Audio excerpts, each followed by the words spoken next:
Hey guys, tonight we journey back to the crowded streets, smoky workshops, muddy alleys, and foul-smelling corners of medieval Europe, where earning a living often meant sacrificing comfort, dignity, and sometimes even life itself. Tonight's journey isn't about mighty kings or glittering castles. It isn't about heroic knights charging across sunny fields or noble ladies watching tournaments from elegant balconies.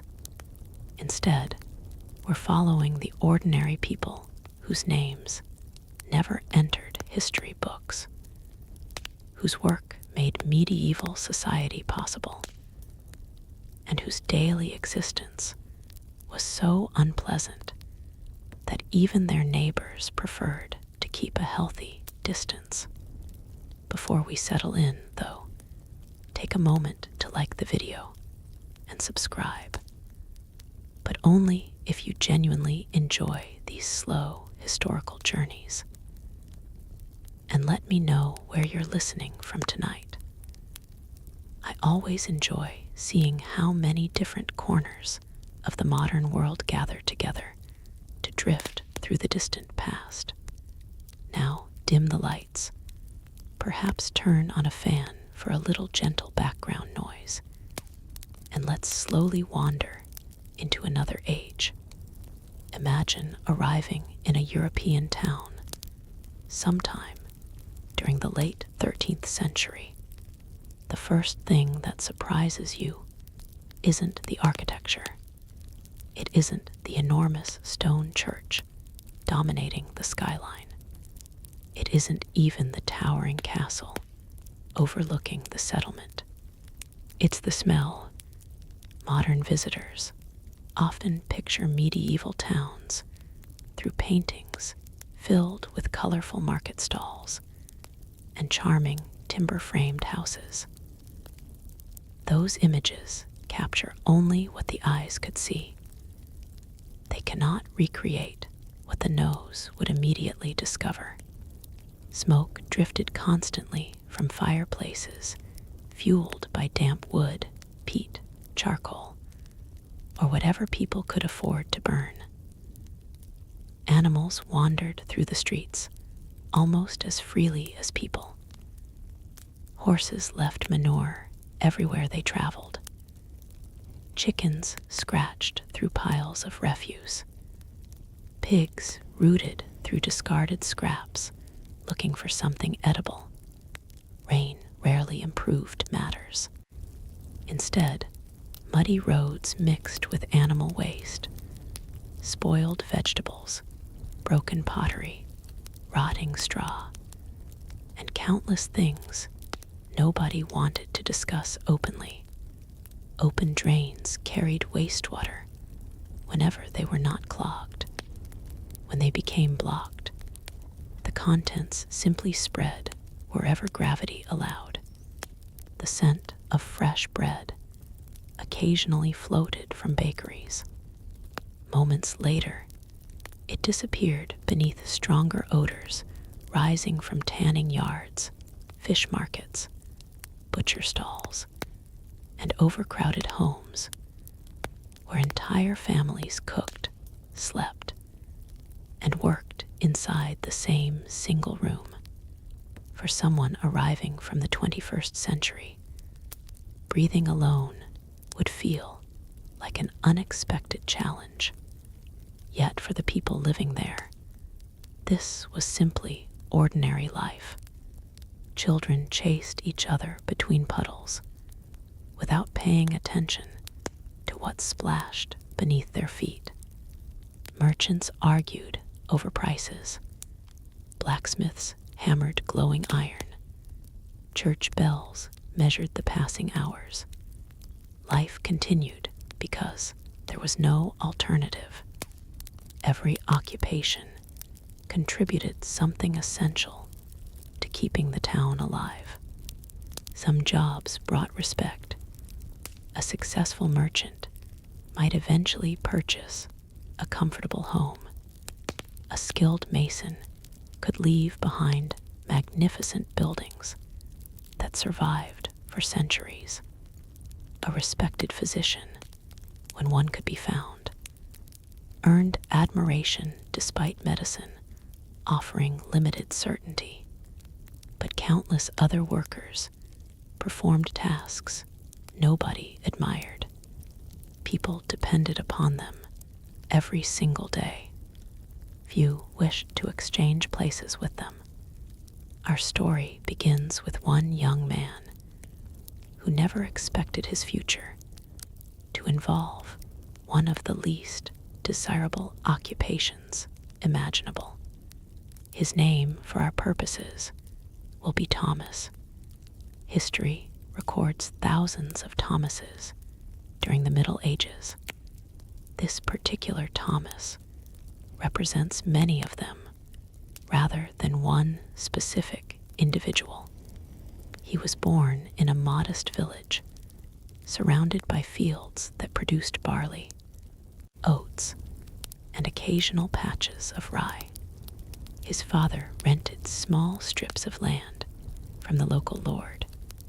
Some years the harvest proved acceptable.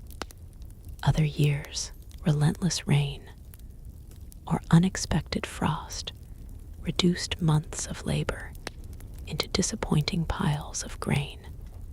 The family's fortunes rose and fell with the weather.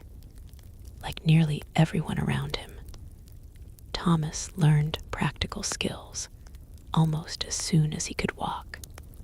He gathered firewood. He frightened birds away from newly planted fields. He carried water heavy enough to make his shoulders ache. By the age of 10, hard work no longer seemed remarkable. It simply filled every daylight hour. Winter evenings brought brief opportunities for stories around the fire. Older relatives spoke about wolves that once wandered closer to the village. Travelers described distant cities where churches stretched toward heaven itself. Merchants claimed there existed markets larger than anything local farmers could imagine. Thomas listened with quiet fascination. He dreamed about those towns beyond the forests. Perhaps there would be better opportunities there. Perhaps work would become easier. Perhaps life itself might improve. Such hopes were common among young villagers. Reality usually offered different lessons. Several difficult harvests arrived almost without interruption. Livestock became sick. Food stores shrank earlier each winter. Taxes remained stubbornly unchanged despite poorer yields. The local lord still expected rents. The church still collected its tithe. Families quietly counted remaining sacks of grain, wondering whether they would last until spring. Thomas watched neighbors leave. Some sought employment elsewhere. Others simply disappeared along distant roads. Nobody always learned what became of them. When Thomas reached 17 years of age, his father handed him a small cloth bundle containing bread, dried onions, and nearly every coin the household could spare. The message required few words. There wasn't enough land for another grown man. If Thomas wished to survive, he needed employment somewhere else. His mother embraced him tightly. Neither promised they would see one another again. People often underestimate how permanent departures felt during the medieval world. Today, someone leaving home might send a message within minutes. In Thomas's time, months could pass without news. Entire lifetimes unfolded between villages. separated by surprisingly short distances. He walked for days. Roads varied from reasonably maintained paths to muddy tracks barely recognizable after rain. Some evenings, he found shelter inside monasteries, where weary travelers occasionally received simple meals. Other nights, he slept beneath trees wrapped inside his worn cloak, listening to unfamiliar sounds echo across dark fields. Eventually, the town appeared. Stone walls rose above surrounding farmland. Church towers stood taller than every building Thomas had ever seen. Smoke drifted upward in countless gray ribbons. People crowded around gates carrying baskets.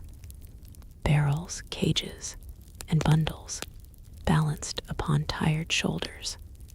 Hope returned.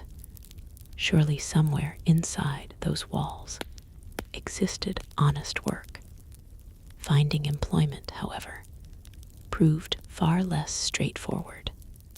Craft guilds controlled many skilled trades. Becoming a carpenter or blacksmith required apprenticeships lasting years. Those positions rarely welcomed complete strangers without family connections. Merchants hired assistants cautiously. Construction projects employed laborers temporarily before dismissing them again. Each morning, Thomas joined groups of hopeful workers gathering wherever rumors suggested jobs might appear. Sometimes employers selected only the strongest men. Sometimes they chose relatives first. Sometimes nobody received work at all. His coins disappeared steadily. Bread became smaller. Cheese transformed into luxury. Eventually, he accepted meals provided by charitable religious houses whenever they could spare them. Pride faded surprisingly quickly beneath persistent hunger. One damp afternoon, an older laborer noticed Thomas waiting outside a warehouse. "You still looking?" the man asked. Thomas nodded. The stranger studied him briefly. "You don't mind unpleasant work?" Thomas almost laughed. At that point, unpleasantness sounded considerably better than starvation. The older man pointed toward a district Thomas had carefully avoided since entering town. Even from a distance, strange smells drifted through the air, not simply unpleasant, powerful, heavy, persistent, the kind of smell that seemed determined to remain inside clothing long after leaving. "The tanners always need hands," the laborer said. "They pay." He paused. "Not much." Another pause. "But they pay." Thomas thanked him and walked cautiously toward the district. The closer he came, the fewer respectable homes remained. Wealthier citizens preferred living elsewhere.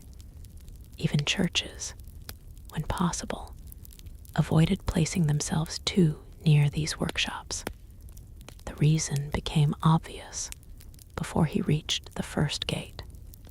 Animal hides hung drying from wooden frames.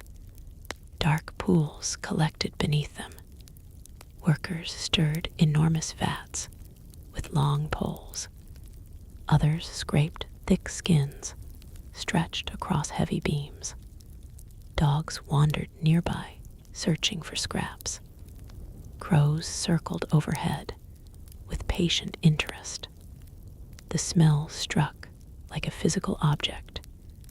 Rotting flesh, wet leather, Smoke, urine, old blood, spoiled fat. Together, they created something almost impossible to describe. Thomas instinctively covered his nose. Nobody else bothered. The workers had long ago accepted what newcomers struggled to endure. One broad-shouldered foreman noticed him, standing uncertainly beside the entrance. "You looking for work?" Thomas lowered his hand. "Yes." The foreman examined his thin arms. "You've worked with hides before?" "No." "Good." Thomas blinked. The answer seemed unexpected. The foreman smiled faintly. People who know this trade usually find another if they can. He motioned toward the yard beyond. "If you stay until sunset, we'll see whether you return tomorrow." Thomas stepped through the gate. He had no idea that this single decision would introduce him to one of the most miserable occupations in medieval Europe. And before the day was over, he would discover that the worst part of tanning wasn't the smell at all. Thomas followed the foreman across the yard with cautious steps, trying not to stare too openly at the strange landscape surrounding him. Everything appeared to be made from wood, mud, leather, or stone, stained by years of hard use. Large beams supported rows of dangling hides that shifted gently whenever a breeze wandered through the yard. Some skins still resembled the animals they had once covered. Others had already begun their slow transformation into smooth sheets of leather, destined to become boots, belts, saddles, book bindings, shields, and countless other necessities of medieval life. The foreman introduced himself simply as Martin. He spoke with the confidence of someone who had spent decades shouting above the sounds of scraping tools and splashing vats. "There isn't much mystery to this work," he explained while continuing forward. "Only patience, strong arms, and a stomach that doesn't surrender too easily." Thomas hoped he possessed at least two of those qualities. Martin stopped beside a stack of freshly delivered cattle hides. They had arrived only that morning from the town's butchers. Flies already buzzed around them, despite the cool weather. "You see these?" Martin asked. Thomas nodded. "They're already dying a second death." The young laborer looked puzzled. "The animal dies once," Martin continued. "The hide begins dying again the moment it's removed. Every hour matters. Delay too long, and rot claims what should become leather." Thomas had never considered that leather possessed a race against time. Back in his village, leather simply existed. Someone made shoes. Someone repaired harnesses. Children wore belts without wondering where they came from. Like bread or pottery, finished goods appeared almost magically. Only now did he begin seeing the long chain of labor hidden behind ordinary objects. Another worker approached carrying a wooden bucket. Thomas immediately noticed the smell. It was different from the others, sharper, almost enough to make his eyes water. Without saying a word, the man emptied the bucket into one of the large vats. Thomas looked inside. The liquid was pale yellow. Martin noticed his expression. "You know what that is?" Thomas hesitated. "I'd rather not guess." The older man chuckled. "Human urine." Thomas blinked. Martin seemed completely serious. "Collected from houses across town." The foreman pointed towards several large barrels standing beneath a covered shelter. "Families save it. Taverns save it. Monasteries save it. Chamber pots become useful once they're emptied into our barrels." Thomas struggled to imagine respectable townspeople willingly contributing to this process. Martin continued. "The ammonia softens the hair roots, makes removing fur much easier." It sounded remarkably practical. It also sounded thoroughly unpleasant. Every occupation, Thomas was beginning to understand, depended upon materials someone else preferred not to think about. Nearby, several boys, perhaps 12 or 13 years old, pushed heavy carts toward another vat. Thomas watched one wrinkle his nose. An older worker laughed. "You'll stop smelling it after a month." Another man answered, without looking up from his scraping. "No." A third added quietly, "You stop noticing it." The distinction lingered in Thomas's thoughts. Perhaps there really was a difference. Martin handed Thomas a thick wooden scraper, polished smooth by years of use. "Come."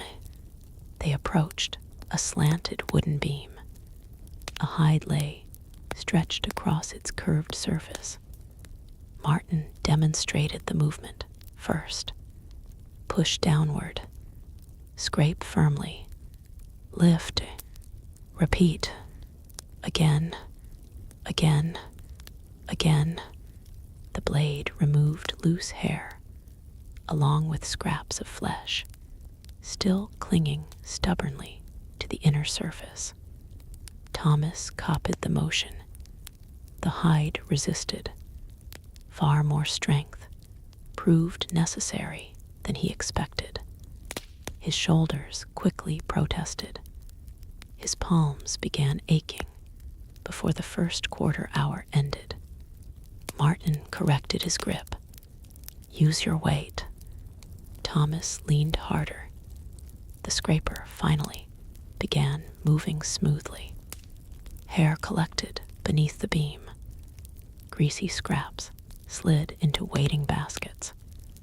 Everything that could not become leather had to be removed. The work demanded patience more than speed. Too gentle and nothing happened. Too forceful and valuable leather might tear. By midday, Thomas's back felt older than his 17 years. He glanced around the yard. Nobody appeared to be resting. Some workers stirred vats. Others carried hides between different stages of processing.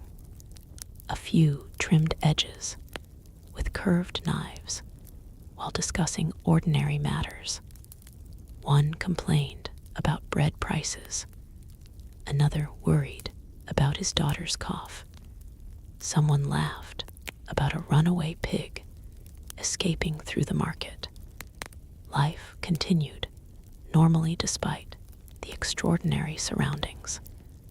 Misery, Thomas realized, often became routine once repeated enough times. During the short meal break, workers gathered beside a rough wooden table. Lunch consisted of coarse bread, onions, and weak ale safer than much of the available water. Nobody seemed interested in speaking about hides. Instead, they debated whether the coming winter would be especially cold. One elderly worker named Peter noticed Thomas listening more than talking. First day, Thomas nodded. Peter smiled with tired eyes. You'll sleep well tonight. I already feel exhausted. Peter tore another piece of bread. Wait until tomorrow. Several others laughed knowingly. One younger laborer rubbed his wrists. My first week, I couldn't lift a spoon.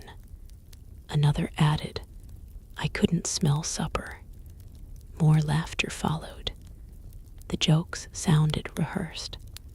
Perhaps every newcomer heard them. Perhaps every newcomer eventually repeated them. Thomas looked around the table. Most of the workers appeared older than their actual years. Their hands were thick with scars. Fingernails remained permanently dark despite repeated washing. Several coughed frequently. One man walked with a noticeable limp. The work seemed to leave permanent signatures upon every body it employed. After eating, Martin led Thomas beyond the main yard toward another section, separated by a low stone wall. The smell changed again, not necessarily stronger, simply different. Pits filled the ground in careful rows. Some contained cloudy liquid. Others appeared almost black. Several workers stood barefoot inside them. Thomas stared in disbelief. The men slowly stepped up and down, pressing hides beneath the surface with their feet. Martin watched Thomas's reaction with amusement, wondering why they aren't wearing boots. Thomas admitted that he was. They'd ruined them. The explanation sounded almost reasonable. Almost. What are they standing in?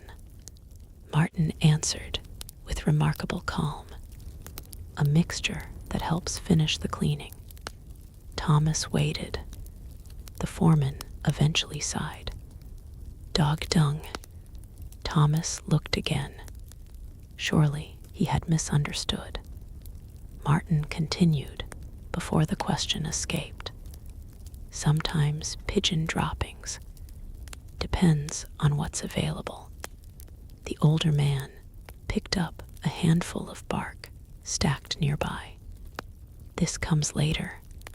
Oak bark, sometimes willow, sometimes other trees. The tannins preserve the leather. He tossed the bark back onto the pile. But before that, he gestured toward the pits. Everything unwanted must disappear. Thomas tried not to imagine explaining this occupation to anyone back home. His mother had worried he might struggle to find honest work. She had never imagined honesty could involve standing ankle-deep in such substances. One worker climbed carefully from the pit. His legs were stained nearly to the knees. Another immediately stepped in to replace him. The exchange happened without complaint, without hesitation, as though changing places in a mixture of waste products represented the most ordinary duty in Christendom. Martin spoke quietly. You know why tanneries stand outside town when possible. Thomas thought briefly. The smell. Yes. A pause. And fire. Thomas looked confused. The foreman explained. We use oils, fats, dry bark, sometimes lime, sometimes pitch. Everything burns if carelessly handled. Thomas had imagined smell as the greatest danger. Martin shook his head gently. The smell offends people. He pointed toward a laborer whose hands were wrapped in rough cloth. The chemicals injure them. Another worker coughed violently across the yard. The damp ruins lungs. A third struggled to lift a heavy hide. The weight destroys backs. Then Martin looked directly at Thomas. And infection. He let the sentence drift away unfinished. No further explanation proved necessary. Fresh animal hides carried unseen dangers. Cuts happened regularly. Even a tiny wound could become serious. In an age before modern medicine, a simple scratch sometimes determined whether a man continued working or disappeared quietly from the workshop forever. Thomas glanced at his own hands. Despite careful effort, several tiny abrasions had already appeared across his fingers. Nothing dramatic, barely visible, yet suddenly they seemed far more important. Martin noticed. Wash them tonight. I will, with clean water. Thomas almost smiled. If I can find some. That earned genuine laughter. Then use the cleanest you can. Clouds slowly gathered overhead. By late afternoon, a light rain began falling. The yard transformed almost immediately. Dust became mud.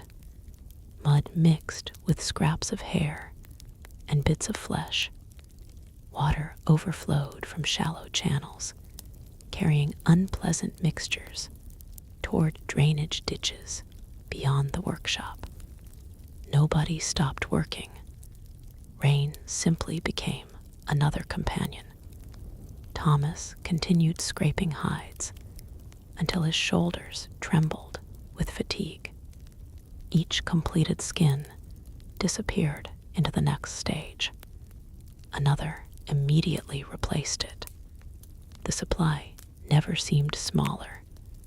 As sunset approached, carts arrived carrying fresh loads from nearby slaughterhouses. Tomorrow's work had already begun before today's had fully ended. The rhythm felt endless. Animals became hides. Hides became leather. Leather became goods. Goods wore out. More animals filled the slaughterhouses. The cycle continued season after season. Martin finally signaled the end of the day. Thomas lowered the scraper with obvious relief. His arms barely obeyed. The foreman studied him for a long moment. You came back after dinner. Thomas nodded. You didn't run. No. You still want work. Thomas thought honestly before answering. His body hurt. His clothes carried odors, unlike anything he had ever experienced. He suspected no amount of washing would completely remove them. Yet he also remembered the nearly empty cloth purse tucked inside his belt. He remembered the hunger of the previous week. He remembered sleeping beneath trees, wondering whether tomorrow would bring employment. Compared with uncertainty, even this miserable labor offered something valuable. Predictability. I do, Thomas answered quietly. Martin extended a rough hand. Then be here before sunrise. Thomas shook it. The foreman gave one final piece of advice. When you reach the lodging house, Thomas waited. Don't be surprised if nobody wants to share your bench tonight. Thomas did not fully understand what Martin meant until he reached the lodging house. The building stood only a few streets away from the marketplace, offering little more than a roof, a shared fire, and enough floor space for travelers who could not afford private rooms. It was the sort of place where merchants, laborers, pilgrims, and wandering craftsmen all slept within sight of one another, separated only by rolled blankets and personal belongings. As Thomas pushed open the heavy wooden door, conversations paused almost instantly, not because anyone recognized him, because they smelled him. Several men exchanged silent glances. One traveler wrinkled his nose. Another quietly shifted farther down the bench. No insults followed. Nobody shouted. Nobody ordered him to leave. Instead, people simply created space between themselves and the newcomer. Thomas felt the distance more sharply than any spoken criticism. He chose an empty corner near the wall and carefully removed his worn shoes. His socks were damp. His shoulders throbbed. His hands carried tiny cuts filled with grime despite repeated rinsing at the workshop. The innkeeper eventually approached, carrying a wooden bowl filled with thick vegetable stew. He placed it down without complaint. First day at the tannery. Thomas looked up. Is it that obvious? The innkeeper smiled with surprising kindness. It always is. Thomas hesitated before asking the question that had troubled him throughout the walk. Does the smell ever leave? The older man considered the matter honestly. The clothes, he shrugged. Eventually, and the skin. Sometimes. Thomas frowned. And the workshop. The innkeeper laughed softly. The workshop never leaves. Thomas was not entirely sure whether that had been a joke. That evening, after finishing every last spoonful of stew, he carried his bundle toward the communal sleeping area. Finding space proved easier than expected. Nobody wished to sleep too close. He stretched out upon a straw mattress that had certainly known better years. Above him, the wooden ceiling creaked gently as the wind pressed against the roof. Around him, snores slowly replaced conversation. Exhaustion arrived before sleep. His arms felt heavy enough to belong to someone else. Every muscle reminded him of movements repeated hundreds of times throughout the day. Scrape, lift, push, repeat. The rhythm continued inside his thoughts, long after the work itself had ended. Morning arrived well before sunrise. Church bells echoed faintly across the sleeping town. Thomas rubbed his eyes and discovered that his hands had stiffened during the night. Closing them into fists required noticeable effort. Across the room, another laborer from the tannery gave him an understanding nod. No easier the second day. Thomas managed a tired smile. I was hoping you wouldn't say that. The man introduced himself as Hugo. Unlike Martin, whose confidence came from authority. Hugo carried himself with the quiet patience of someone who had accepted life's circumstances long ago. He appeared perhaps 30 years old. His weathered face suggested someone considerably older. Together, they walked toward the Tannery through streets still covered by early morning mist. Market stalls remained closed. Only bakers and a few cart drivers had begun their daily routines. Thomas noticed that Hugo greeted several townspeople politely. Most answered with brief nods. Very few stopped to speak. After they continued walking, Thomas finally asked the question, "Do people avoid us?" Hugo answered without bitterness, "They avoid the smell. Is there a difference?" Hugo thought for a moment. "I like to believe there is." The answer lingered in silence. At the workshop, activity had already begun. Fresh fires burned beneath large kettles. Workers sharpened knives.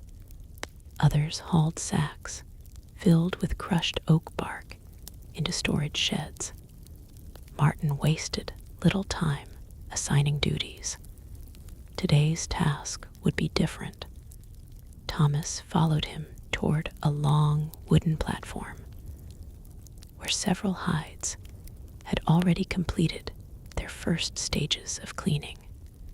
"They're ready for lime." Thomas looked toward a series of stone-lined pits filled with cloudy white liquid. Martin picked up a handful of dry powder from an open sack. "Burn limestone in a kiln."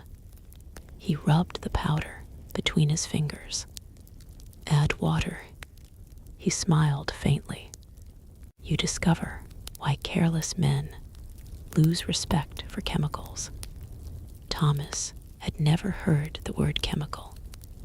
Martin simply called everything that changed other things by one practical name. The foreman demonstrated carefully. The hides entered the lime solution for days, sometimes weeks, depending upon their thickness. The process loosened remaining hair and softened stubborn tissue. It worked remarkably well. It also burned skin. Martin pointed toward an older worker whose forearms carried pale scars. He forgot his gloves once. Thomas noticed that the man's hands never completely straightened. Not from age, from injury. Protective equipment barely existed by modern standards. Workers wrapped cloth around their hands. Some wore thick leather aprons. Others simply trusted experience. Accidents happened regardless. As the morning continued, Thomas helped lower heavy hides into the pits, using long wooden poles. Each hide absorbed enormous amounts of water. Two men often struggled to move one. The weight surprised him. Leather looked manageable when finished. During production, it fought every movement. Nearby, Hugo worked with practiced efficiency. He noticed Thomas struggling and offered advice. "Never pull with your back." "What should I use?" "Your legs." Thomas adjusted his stance. The difference proved immediate. "You'll still ache," Hugo admitted. "But perhaps you'll still walk when you're 50. Thomas appreciated practical wisdom more than encouraging speeches. By midday, the clouds had disappeared. Warm sunlight settled over the workshop. For most people, such weather would have been welcome. inside the tannery, it awakened new waves of odor. Heat encouraged every unpleasant scent hiding within the vats and drying hides. Even Thomas, who had survived yesterday, found himself breathing more carefully. He glanced toward Hugo. The older laborer appeared completely unaffected, or perhaps simply accustomed. During lunch, the workers gathered beneath a rough shelter. Someone had brought salted herring. Another shared onions. Bread remained the common foundation of every meal. Conversation drifted toward families. Peter mentioned his grandson learning to read at the monastery. Several workers expressed admiration. Reading remained an unusual skill among ordinary laborers. Thomas listened quietly. He had imagined miserable occupations attracting miserable people. Instead, he found ordinary men discussing children, weather, aching knees, and rising food prices. One moment in particular stayed with him. A small bird landed upon the edge of a water barrel. The workers stopped talking. Nobody chased it away.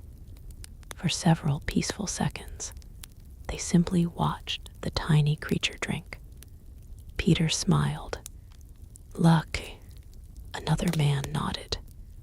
My grandmother always said birds never visit wicked places.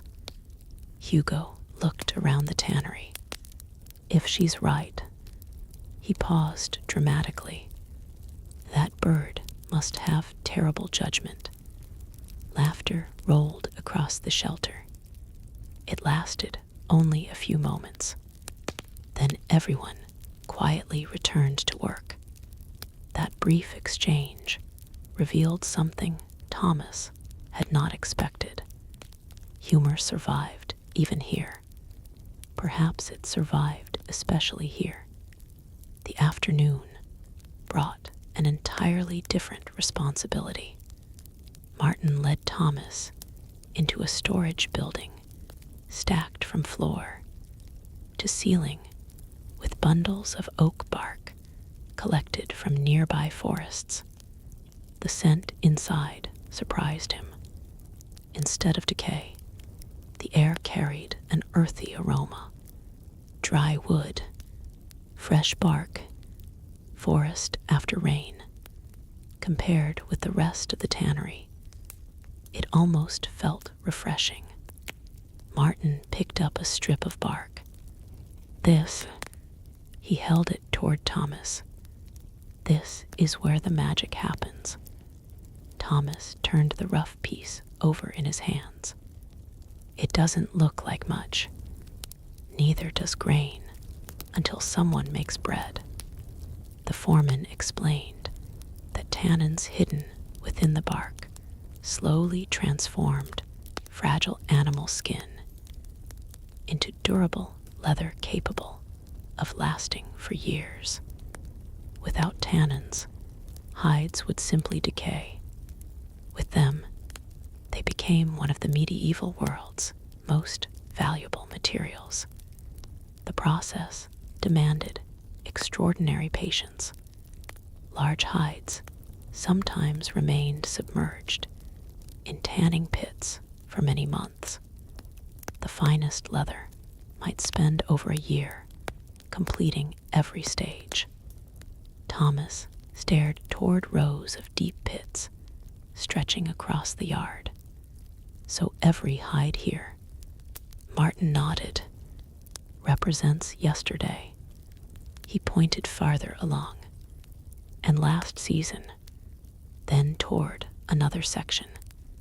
And last year, Thomas suddenly understood why experienced tanners guarded their workshops so carefully.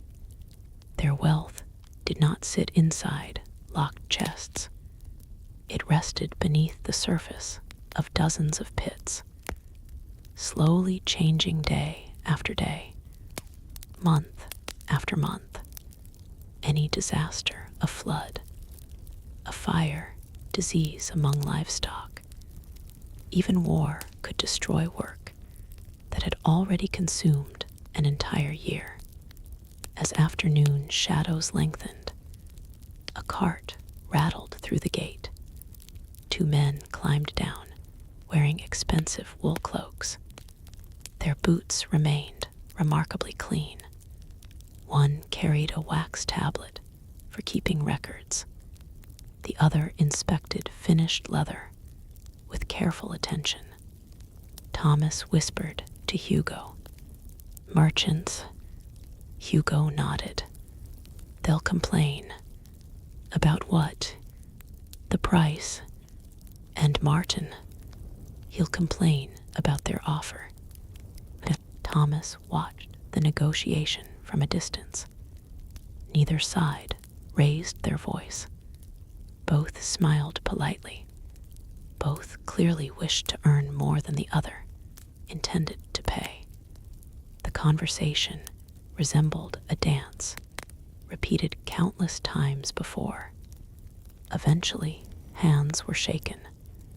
Bundles of finished leather disappeared onto the cart. The merchants departed. Martin counted several silver coins before locking them inside a wooden chest. Thomas expected celebration. Instead, the foreman merely sighed. Enough to keep everyone working another month. Only another month. The realization surprised him. The tannery smelled powerful. It appeared busy. Its products were essential, yet profit remained uncertain. A poor season could threaten everyone employed there. As the sun began sinking toward the western hills, Thomas resumed stacking bark beneath the storage roof.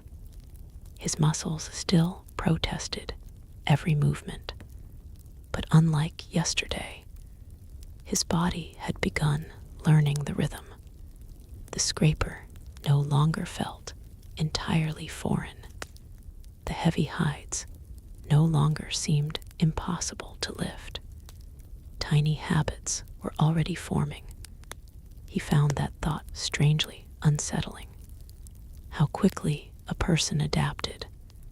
How rapidly the extraordinary became ordinary. While carrying one final bundle, he noticed an elderly man slowly entering the yard through the rear gate. The workers immediately stepped aside to let him pass. Even Martin straightened his posture. The newcomer wore no fine clothing. His hands looked rougher than anyone else's. His beard had turned completely white. Yet everyone treated him with quiet respect. Hugo leaned toward Thomas and spoke almost in a whisper. "That's Elias." "Who is he?" "The oldest tanner in the city." Thomas watched the old man pause beside a row of finished hides, gently running weathered fingers across the leather as though greeting old friends. "There isn't a single worker here," Hugo continued softly, "who hasn't learned something from him." Thomas studied the elderly craftsman with growing curiosity. He had survived decades in one of medieval Europe's harshest occupations, and judging by the way everyone looked at him, Elias carried stories that reached back further than anyone else could remember. Elias moved slowly through the yard, yet nobody mistook his pace for weakness. Age had simply taught him that there was little value in hurrying. The hides would not tan faster because someone walked quickly. the bark would not release its tannins sooner.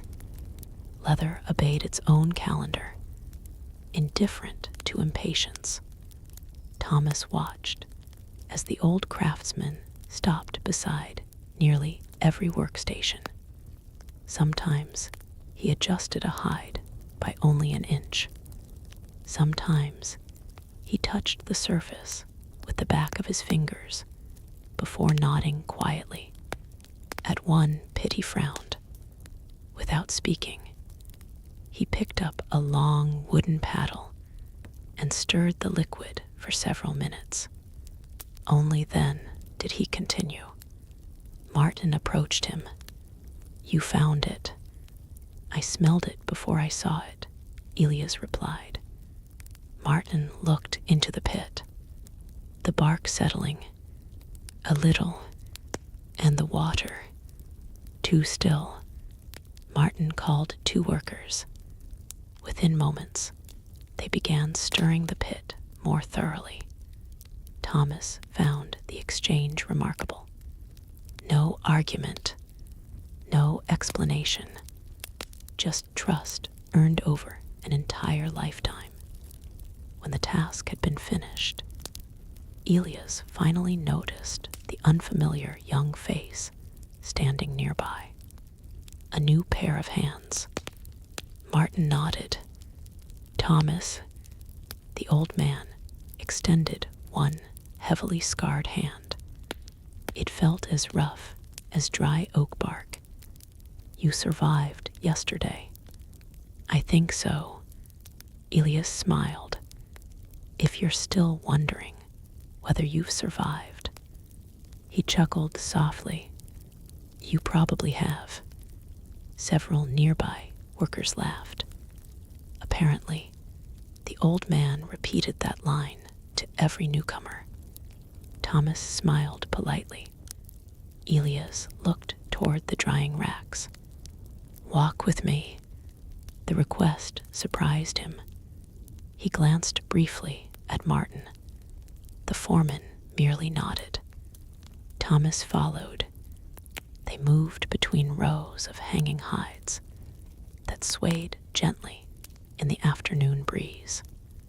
Sunlight filtered through pale sheets of leather, turning them almost golden for a few brief moments. From a distance, they looked strangely beautiful. Only up close did the scars become visible.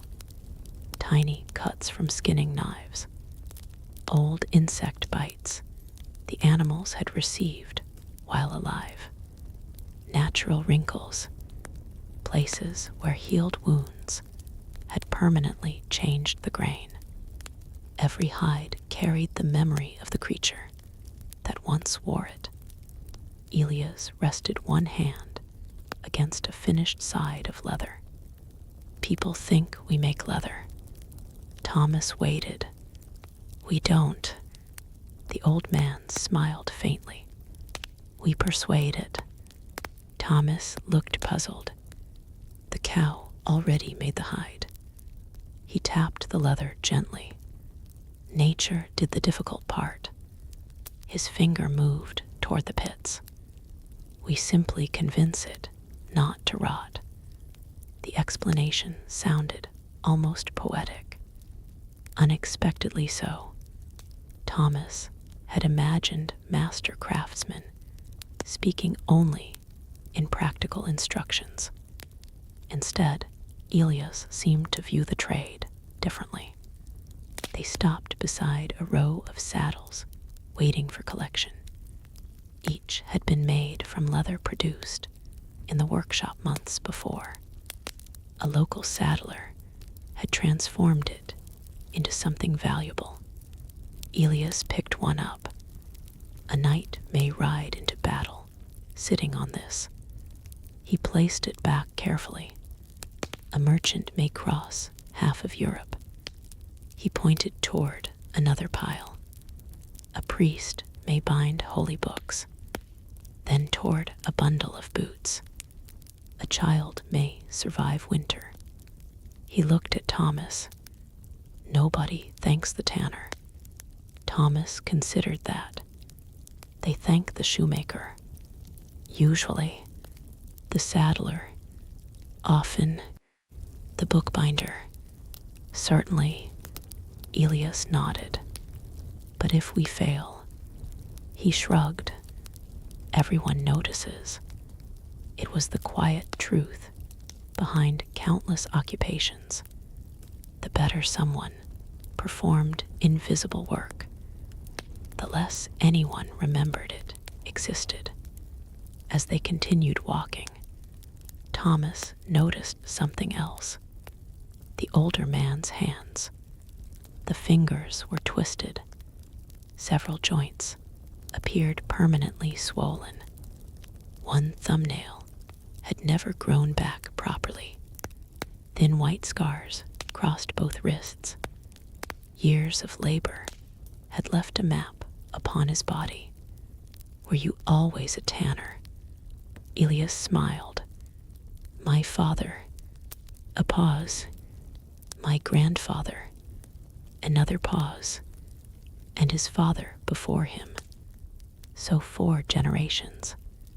At least, Thomas tried imagining an entire family choosing such work. Elias noticed the expression. We didn't choose. He said it gently. The trade chose us. Guilds often worked that way. Children inherited occupations almost as naturally as family names. A blacksmith's son frequently became another blacksmith. Millers raised future millers. Bakers trained future bakers. Opportunity often followed bloodlines rather than personal ambition. For better or worse, they reached the rear fence, overlooking a narrow stream. Several workers rinsed tools in flowing water. Elias watched them silently. When I was your age, he began slowly. I thought I would leave. Thomas turned toward him. For where? I didn't know. The old craftsman laughed quietly. That seemed unimportant. He gazed toward the distant fields. I only knew I wanted cleaner hands. What happened? My father became ill. Thomas understood before the story finished. You stayed. There was nobody else. The answer carried no resentment, only acceptance. He recovered. For a while, Elias nodded, long enough to teach me everything he knew. Thomas wondered how many similar stories filled medieval Europe. Dreams postponed by illness, journeys canceled by family duty, lives shaped not by grand decisions, but by ordinary necessity.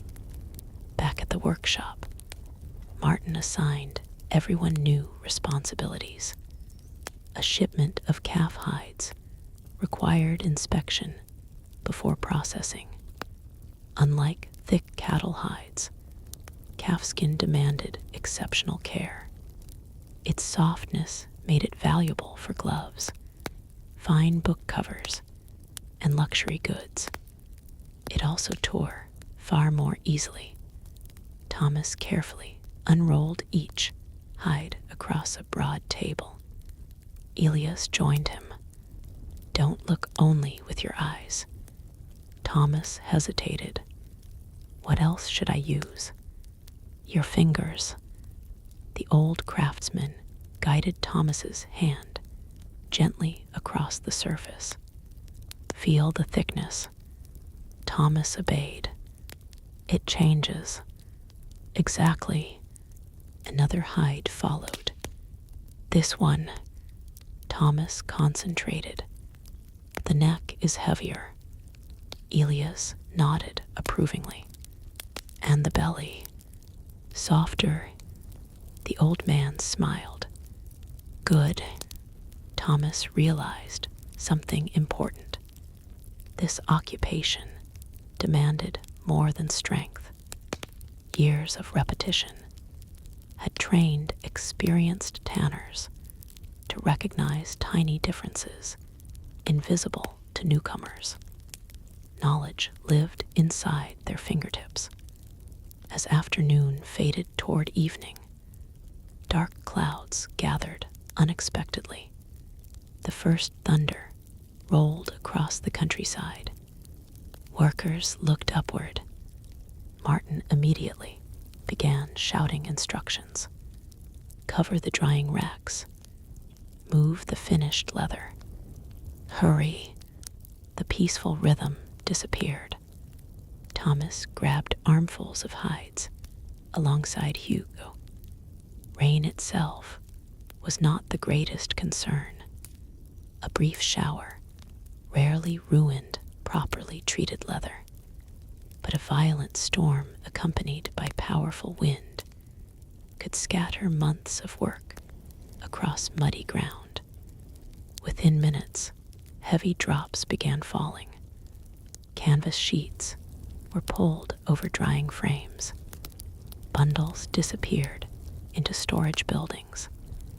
Workers strained together against ropes, whipping wildly in the strengthening wind.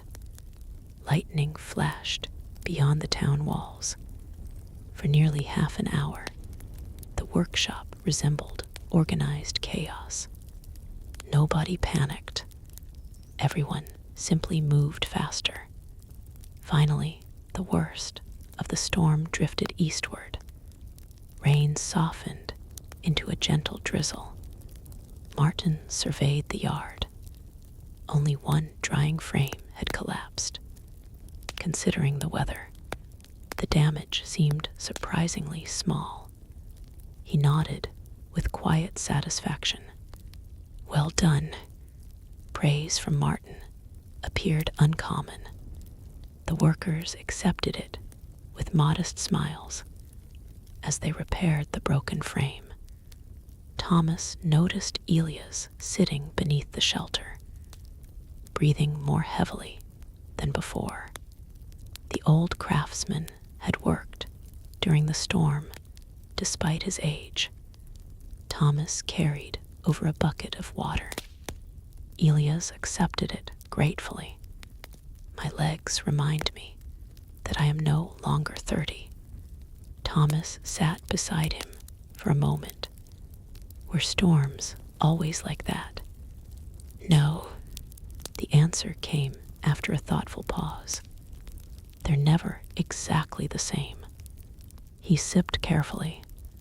But every generation believes the weather has become stranger. Thomas laughed. My father used to say that. So did mine. Elias looked toward the clouds breaking apart. And probably his. The old man leaned back against the wooden wall. You know what surprises young workers? Thomas shook his head. They think the hardest part of this trade is the smell. It isn't. Elias smiled knowingly. No. The weight.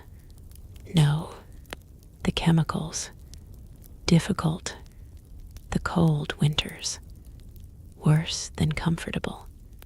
Thomas finally admitted defeat. What is it? Elias watched the workers returning tools to their proper places. The waiting. Thomas frowned.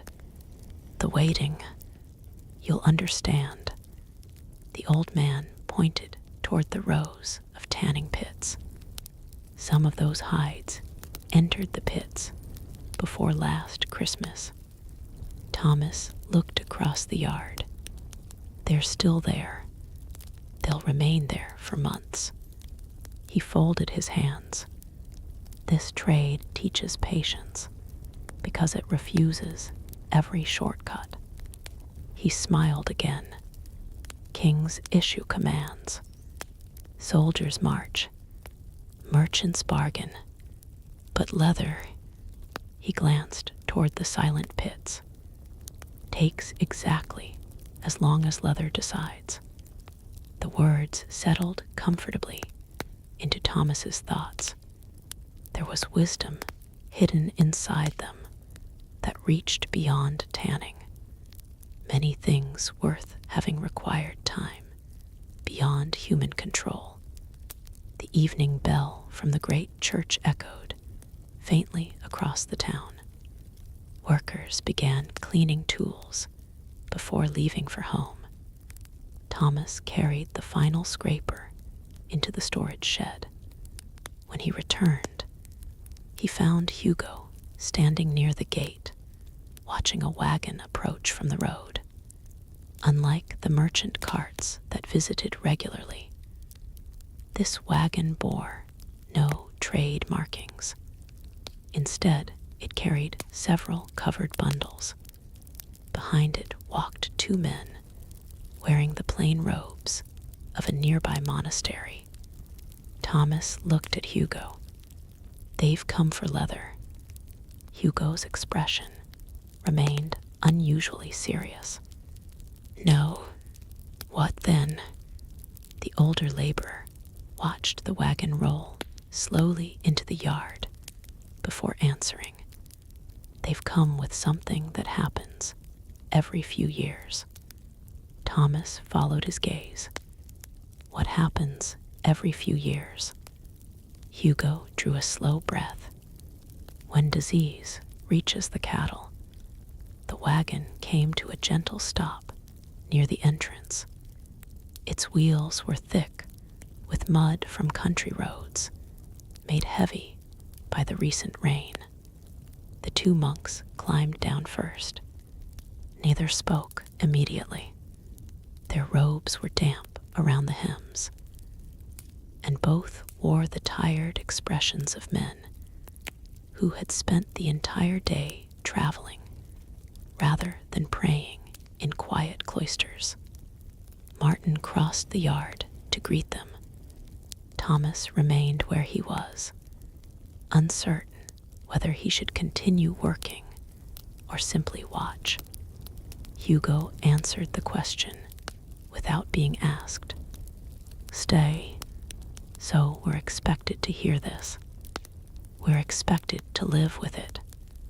The conversation between Martin and the monks remained too distant to hear clearly. But Thomas noticed several things. No one smiled. No hands were shaken. Martin folded his arms while listening. One monk pointed toward the countryside beyond the town walls. The other unfastened one of the wagon's coverings. Inside lay several cattle hides rolled tightly together. Even from where Thomas stood, something seemed wrong. The hides looked unusually dark, not simply from moisture, from stains. Martin walked closer to inspect them. He crouched beside the wagon for nearly a minute without touching anything. Only after careful examination did he straighten again. The workers had gradually stopped what they were doing. Silence spread naturally across the yard. Elias slowly joined them. "What village?" he asked one of the monks. "St. Aldwyn."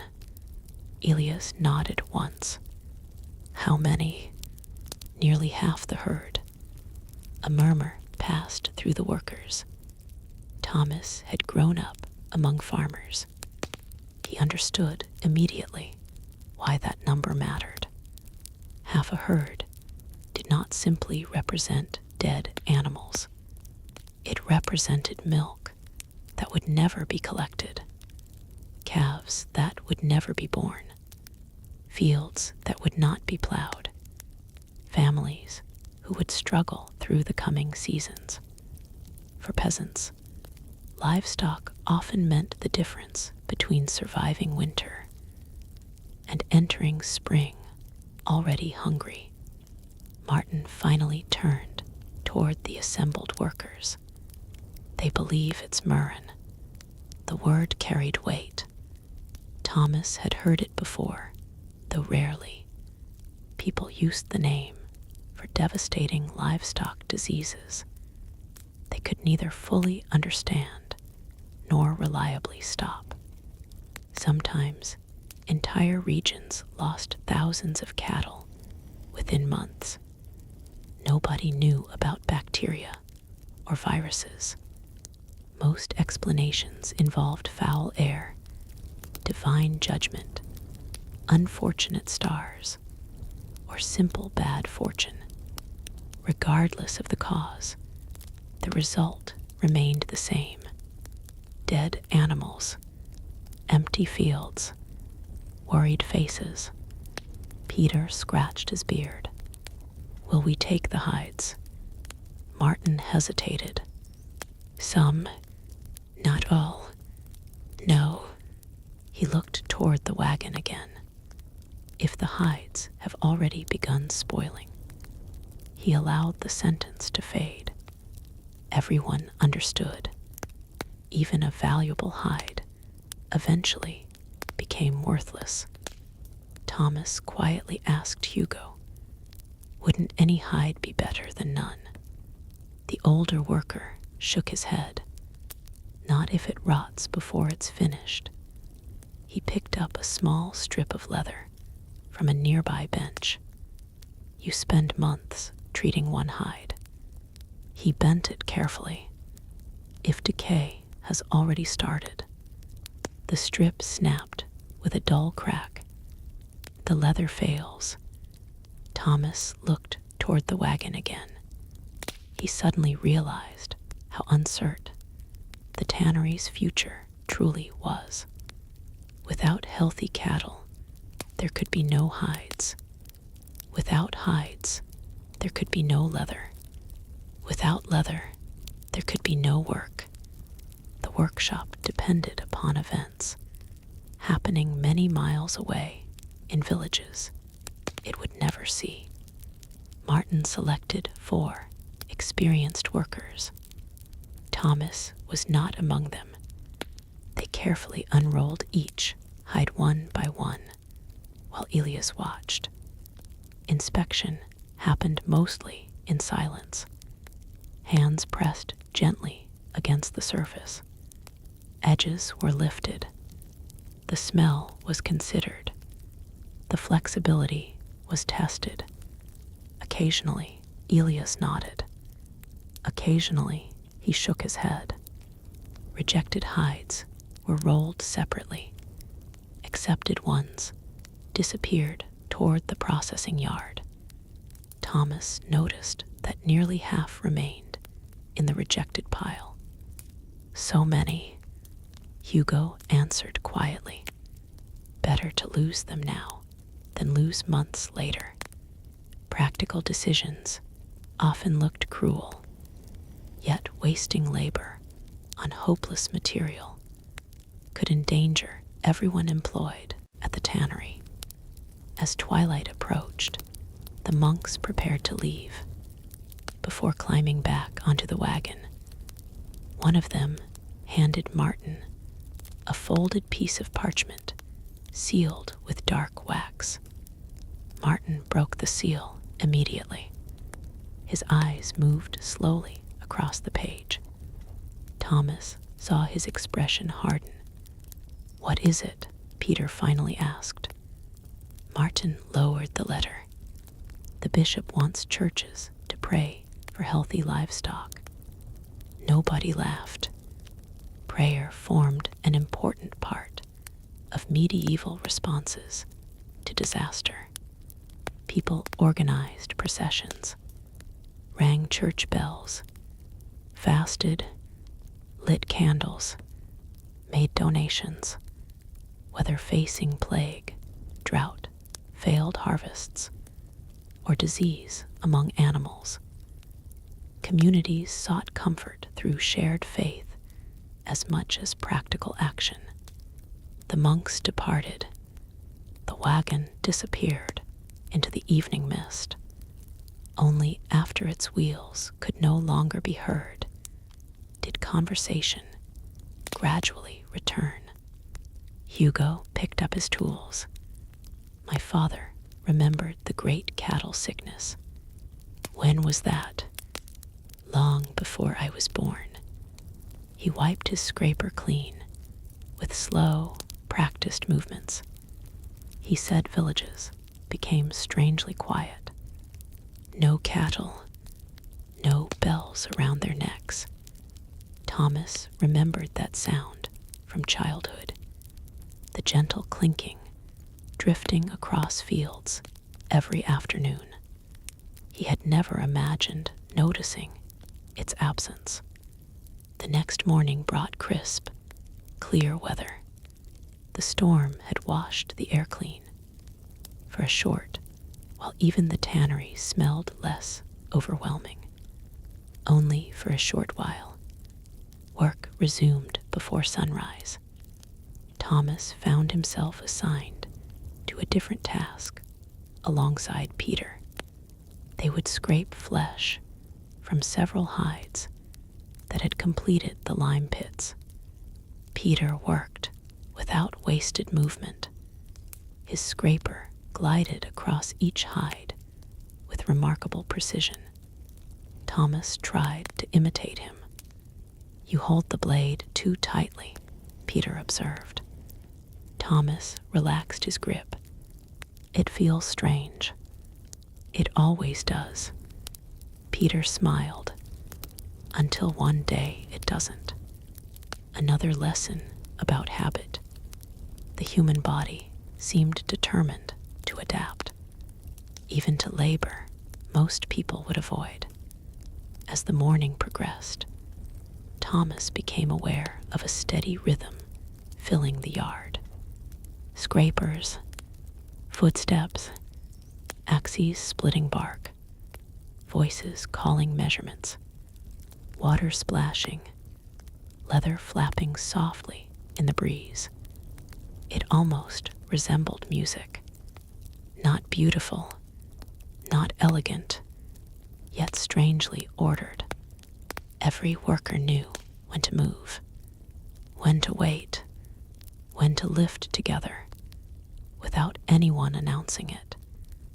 Years of shared experience had created an invisible pattern. At midday, Elias called Thomas over. The old craftsman stood beside several finished hides, hanging beneath open sunlight. Look closely. Thomas obeyed.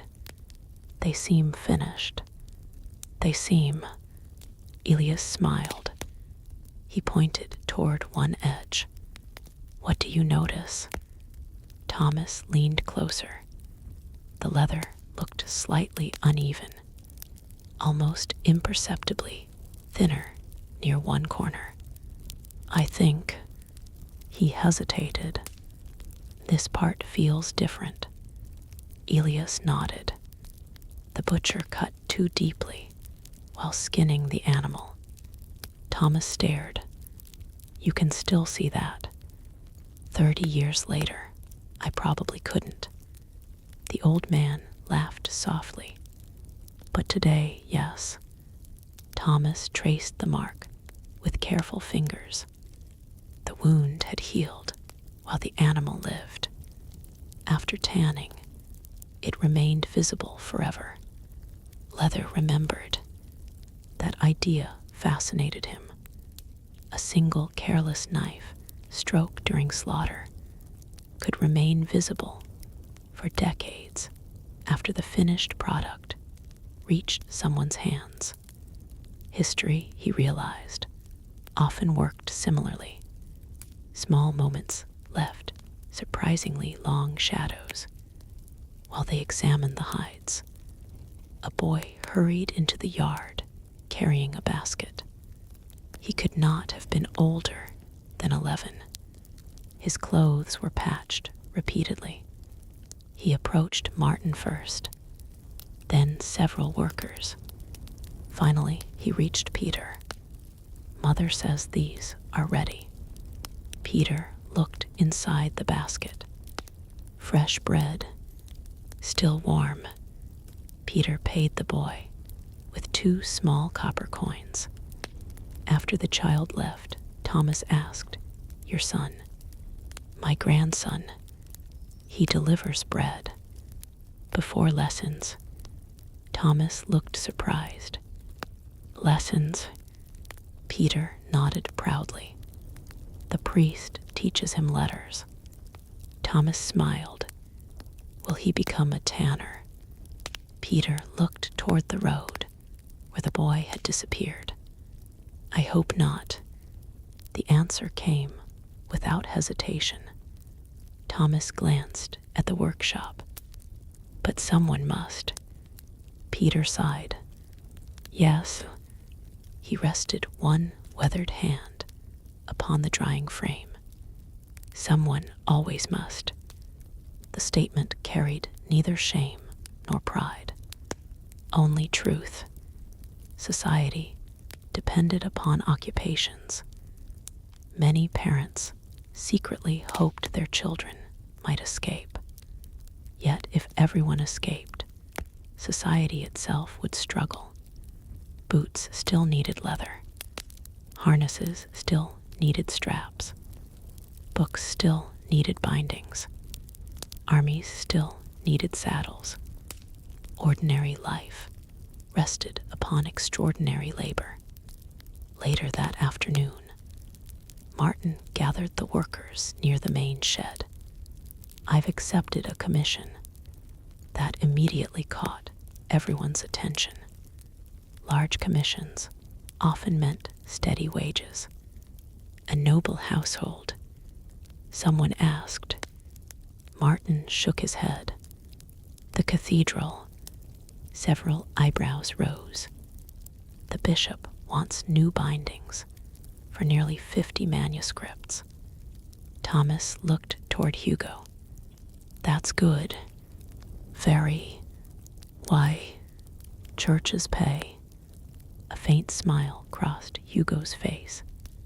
Eventually, laughter spread through the group. Even Martin smiled. "It will keep us busy through winter." Relief appeared on many faces. The commission represented months of reliable work.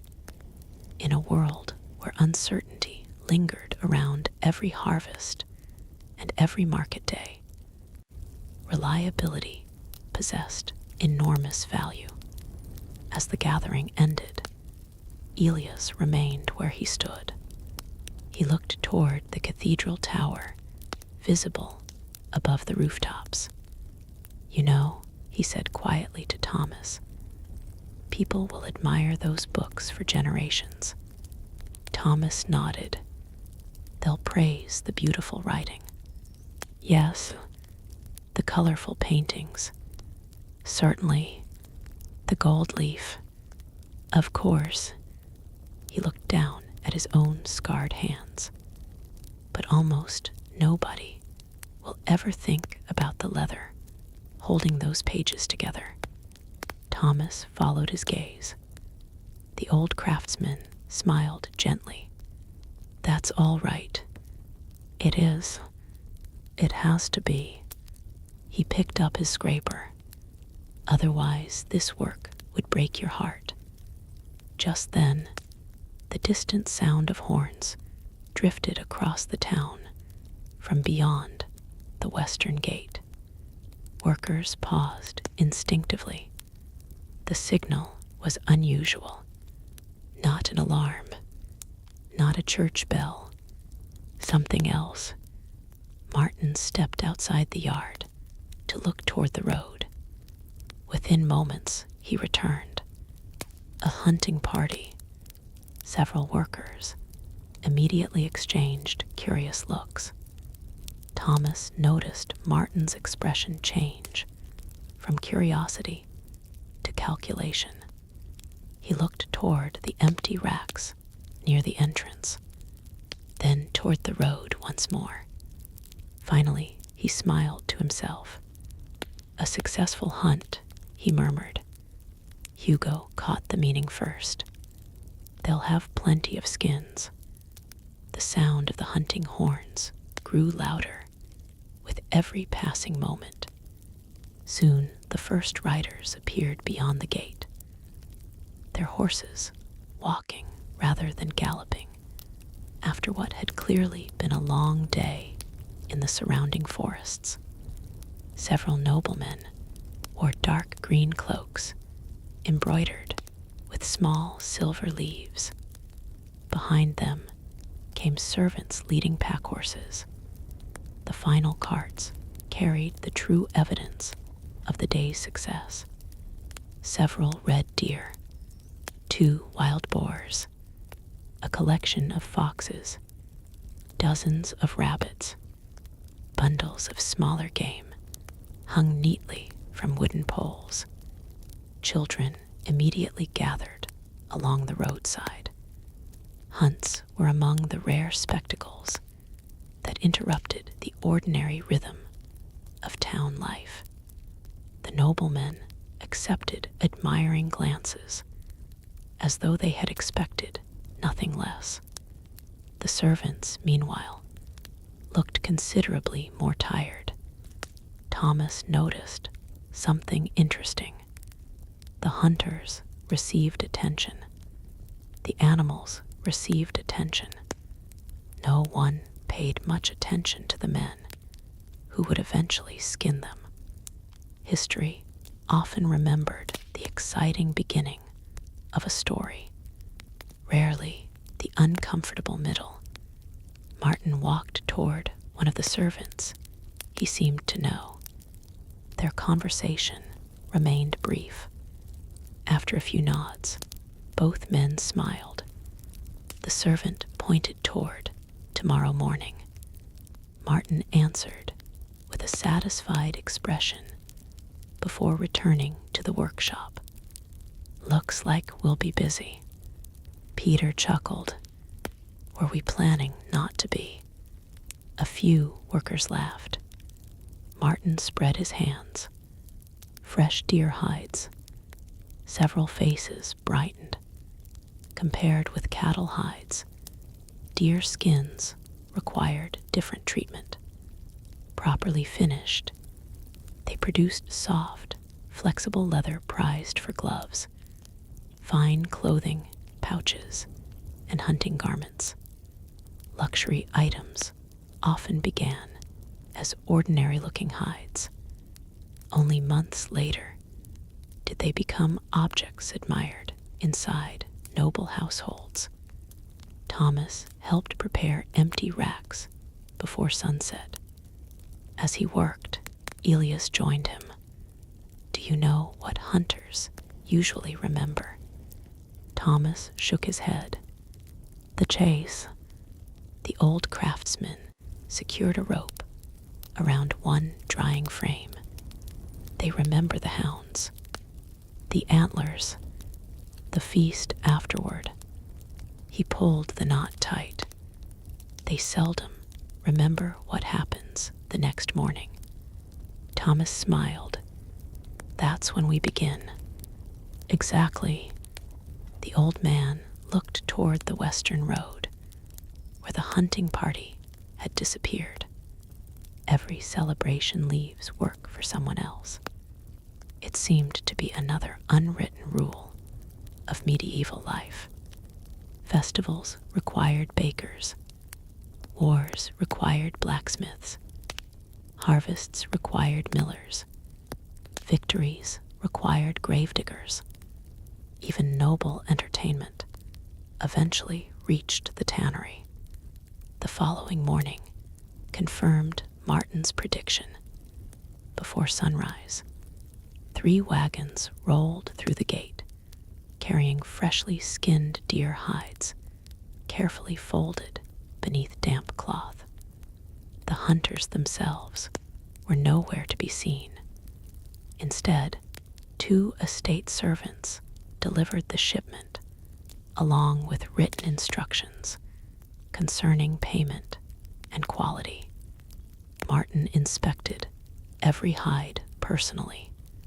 This one, he pointed toward a large stag hide.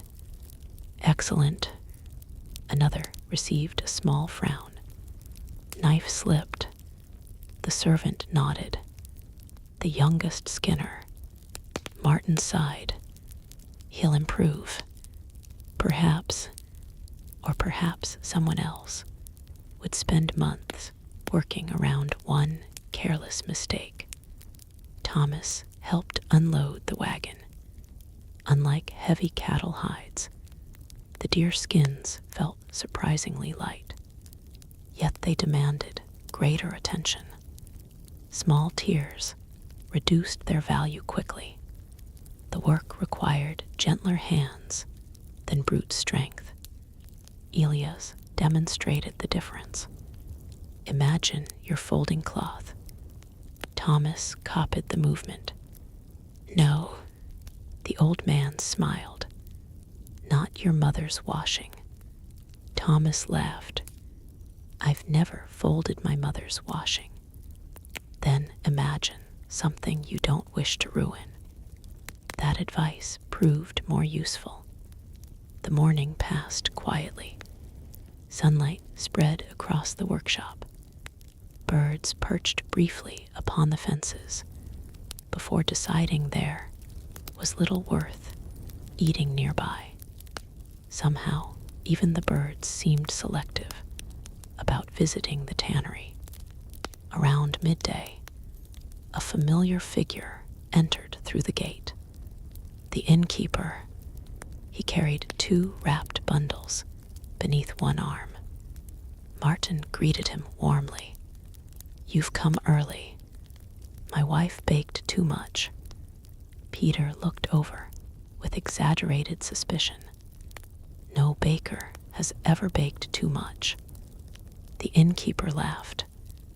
Then perhaps she baked exactly enough for hungry tanners. The bundles contained fresh oat bread, still carrying the warmth of the oven. Martin purchased several loaves for the workers. The gesture immediately lifted everyone's spirits. Fresh bread remained one of life's simplest pleasures. Thomas accepted his piece with quiet gratitude. After 2 days of coarse travel rations and ordinary workshop meals, the warm loaf tasted extraordinary. Hugo noticed his expression. The first luxury. Thomas looked down at the bread. This, when you've worked here long enough. Hugo tore away another bite. Fresh bread feels richer than silver. Thomas suspected he might be right. Hard labor possessed a curious ability. It transformed ordinary comforts into genuine treasures. A dry pair of socks, a warm fire, a soft mattress, a quiet evening, things easily overlooked during easier lives.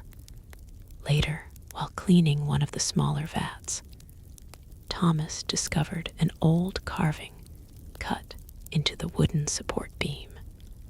At first, he assumed it to be random scratches. Then he recognized letters. Crude, uneven, yet readable. MATHW, 1294. Thomas traced the carving gently. Elias. The old craftsman walked over. Who was Matthew? Elias studied the beam for several moments. I remember him. Thomas looked surprised. You do. He carved that when he finished his apprenticeship. What happened to him? Elias rested one hand upon the weathered wood. He became a master tanner. Thomas smiled. So he did well. For a time, the smile faded. A fever took him one winter. Thomas looked again at the carved name. Only 6 letters remained. Everything else had vanished. How many worked here before us? He asked quietly. Elias looked slowly around the yard. Hundreds. He pointed toward different buildings. Some built those sheds. Some dug these pits. Some planted the oak trees, whose bark we still use. He smiled thoughtfully. Most are forgotten. Thomas found that strangely sad. Elias seemed to understand. It isn't as sad as it sounds. No, we're remembered every day. Thomas looked confused. How? The old craftsman picked up a finished leather strap. When someone fastens a saddle, he lifted a boot drying nearby. When someone walks through winter, then he pointed toward the cathedral tower, rising above the rooftops. When a monk opens a book, he placed the strap back upon the bench. Our names disappear. Our work doesn't. For several moments, neither spoke. The quiet felt comfortable, not empty, simply thoughtful. The afternoon brought visitors, unlike any Thomas had seen before. 3 apprentices from the local shoemakers' guild arrived carrying samples of worn leather. They wanted Martin's opinion. The oldest apprentice spread several cracked boot soles across a table. Martin examined them carefully. This leather dried too quickly. He bent another piece. This one was stretched before finishing. The apprentice listened attentively, making notes on a small wax tablet. Thomas watched with growing interest. Even skilled craftsmen sought advice from one another. Knowledge traveled through conversations as much as written instruction. When the apprentices departed, Thomas asked Martin, "Why would shoemakers ask tanners?" Martin seemed surprised by the question. "Because if the leather fails," he handed Thomas one cracked sole. "The finest shoemaker in Europe cannot save the boot." Everything began with good material. Without it, skill alone reached its limits. The realization deepened Thomas's respect for the trade. It remained miserable. That had not changed. His clothes still carried stubborn odors. His shoulders still ached each evening. Yet beneath the unpleasantness existed remarkable craftsmanship. The best tanners quietly shaped the quality of work produced by countless other professions. As the afternoon shadows lengthened, a young messenger hurried into the yard, carrying a sealed letter. He looked barely older than 14. Master Martin. Martin accepted the parchment. The seal bore the crest of a nearby noble estate. He opened it immediately. Peter glanced toward Hugo. Another order. Maybe. Martin finished reading before smiling broadly. It seems Lord Edric was pleased with our last delivery. Several workers exchanged relieved looks. He wants riding saddles. How many? 12. Peter whistled softly. That's good business. Martin nodded. If we finish before the first snowfall. The workshop suddenly felt a little more energetic. Reliable commissions meant steady wages. Steady wages meant bread. Bread meant surviving winter with greater confidence. In medieval Europe, optimism often arrived in practical forms. Not dreams, not promises, simply enough work to carry a family through another season. As evening approached, Thomas helped Hugo stack finished bark beneath the shelter. The older worker paused suddenly. "Listen," Thomas did. At first, he heard nothing unusual. Wind, voices, tools. Then gradually, another sound emerged. Children laughing somewhere beyond the tannery wall, probably playing in a nearby lane before being called home for supper. Hugo smiled faintly. "My daughter used to laugh like that." "Used to?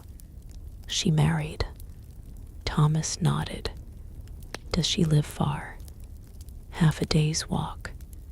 "Do you see her often?"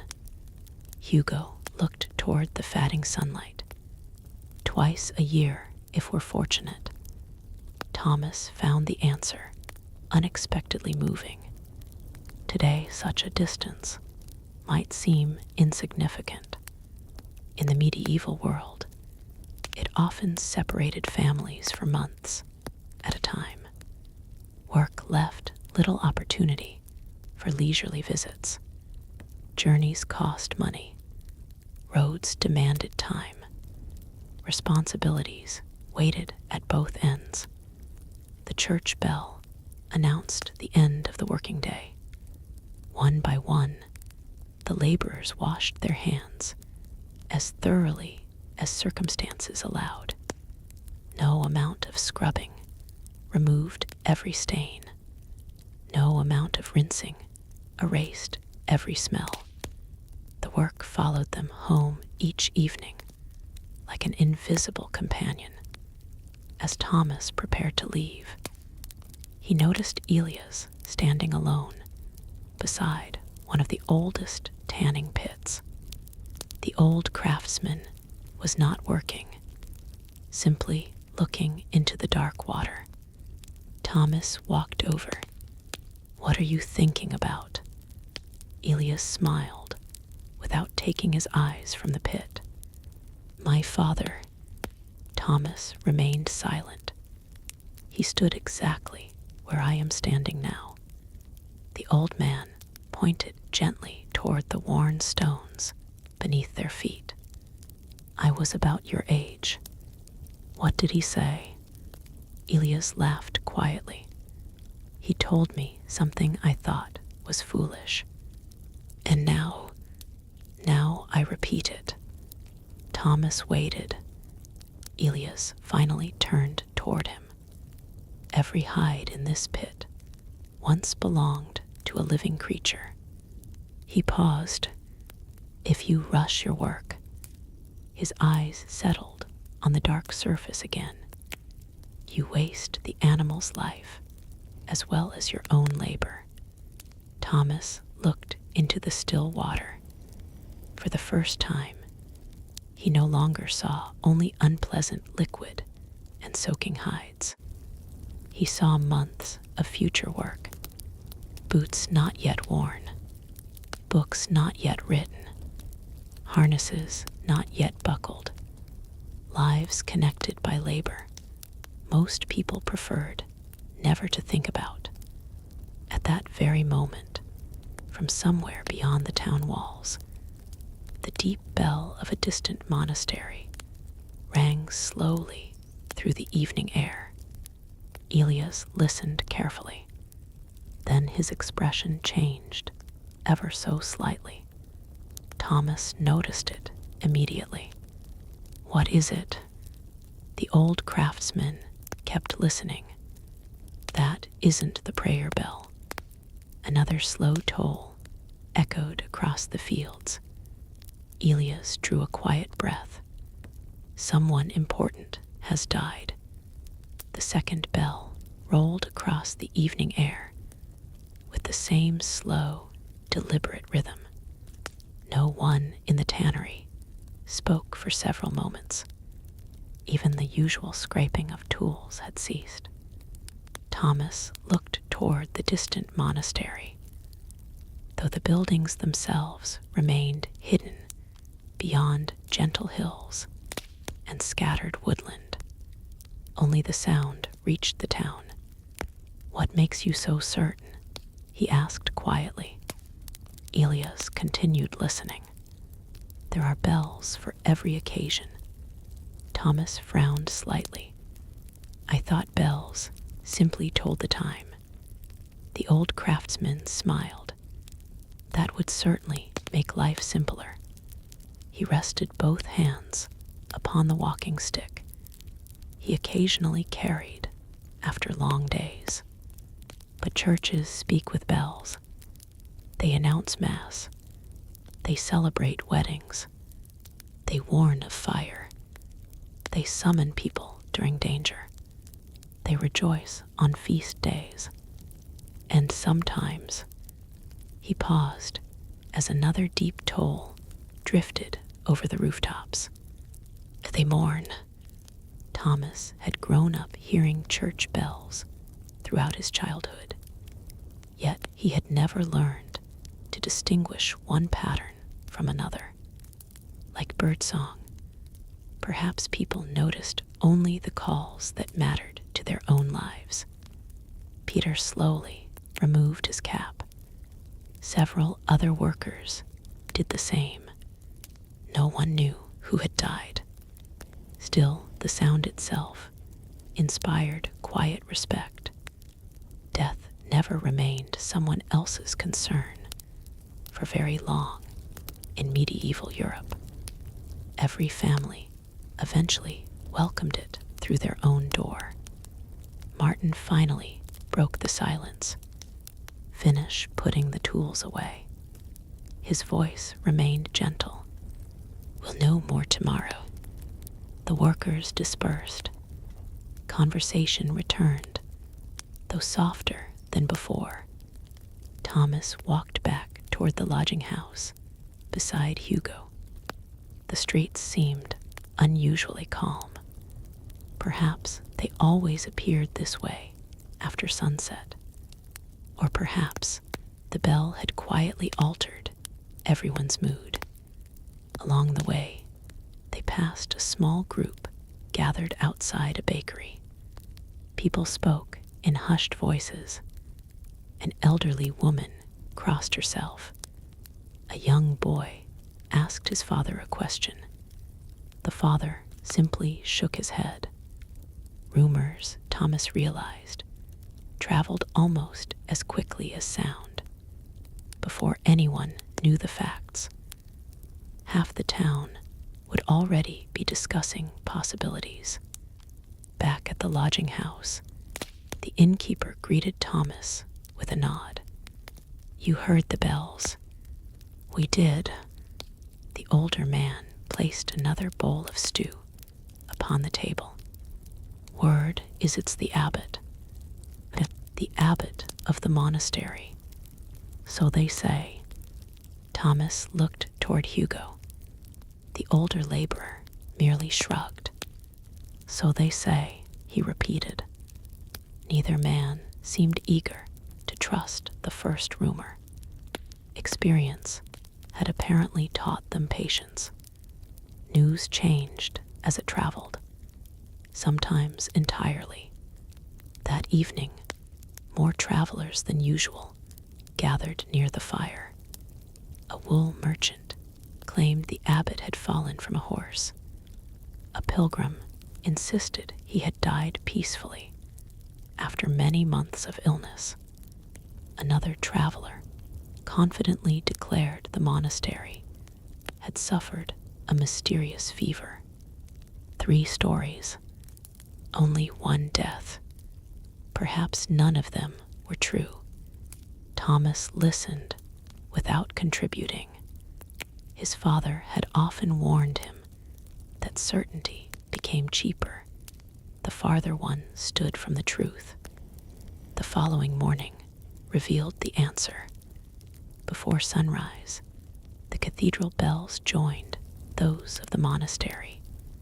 Their voices echoed together across the sleeping town. Soon afterward, a procession entered through the eastern gate. Several monks walked at the front carrying candles, despite the daylight. Behind them came priests, then townspeople. At the center moved a simple wooden bier, draped in black cloth. Martin watched quietly from the Tannery entrance. It was the abbot. The rumor, at least this time, had been correct. Thomas had never met the man. Most people in the procession probably had not. Yet many still removed their caps as it passed. Respect belonged not only to individuals, but also to positions they held. The line disappeared toward the cathedral. Only after the last mourners vanished around a corner did work begin. Nobody spoke much that morning. Even the usual jokes arrived more slowly. Death possessed a curious ability to remind everyone of their own place in the world. While carrying fresh bark into storage, Thomas found himself walking beside Elias. "Did you know him?" The abbot, the old craftsman, nodded. "A little. What was he like?" Elias smiled thoughtfully. "He paid his bills." Thomas blinked. "That's your first memory." "It is." The old man chuckled. "Young people expect grand stories." Thomas laughed. "I suppose I do. The monastery bought leather here for 40 years. Elias adjusted the bundle upon his shoulder. The abbot always counted the coins himself. Never late, never short. He smiled again. Good customers are remembered. Thomas found the answer oddly comforting. Perhaps ordinary kindness left deeper marks than dramatic achievements. The morning's work involved trimming edges from hides, nearly ready for drying. Martin demonstrated how small imperfections should be removed. A careless cut here. He sliced away a narrow strip. Becomes a larger problem later. Thomas copied the movement carefully. The knife felt surprisingly sharp. Too much pressure. Too little. Every action demanded attention. Across the yard, Peter suddenly laughed.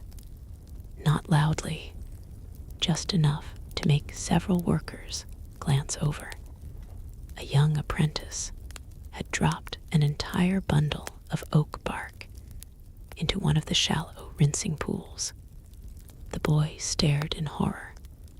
The bundle floated briefly before sinking. Martin walked over. Thomas expected anger. Instead, the foreman sighed. "First week." The apprentice nodded miserably. "I've done worse." "You have. When I was your age." Martin folded his arms. "I fell into the pit." Several workers burst into laughter. Peter pointed dramatically. "He did. You actually fell in." Thomas asked. Martin looked completely serious. "Head first."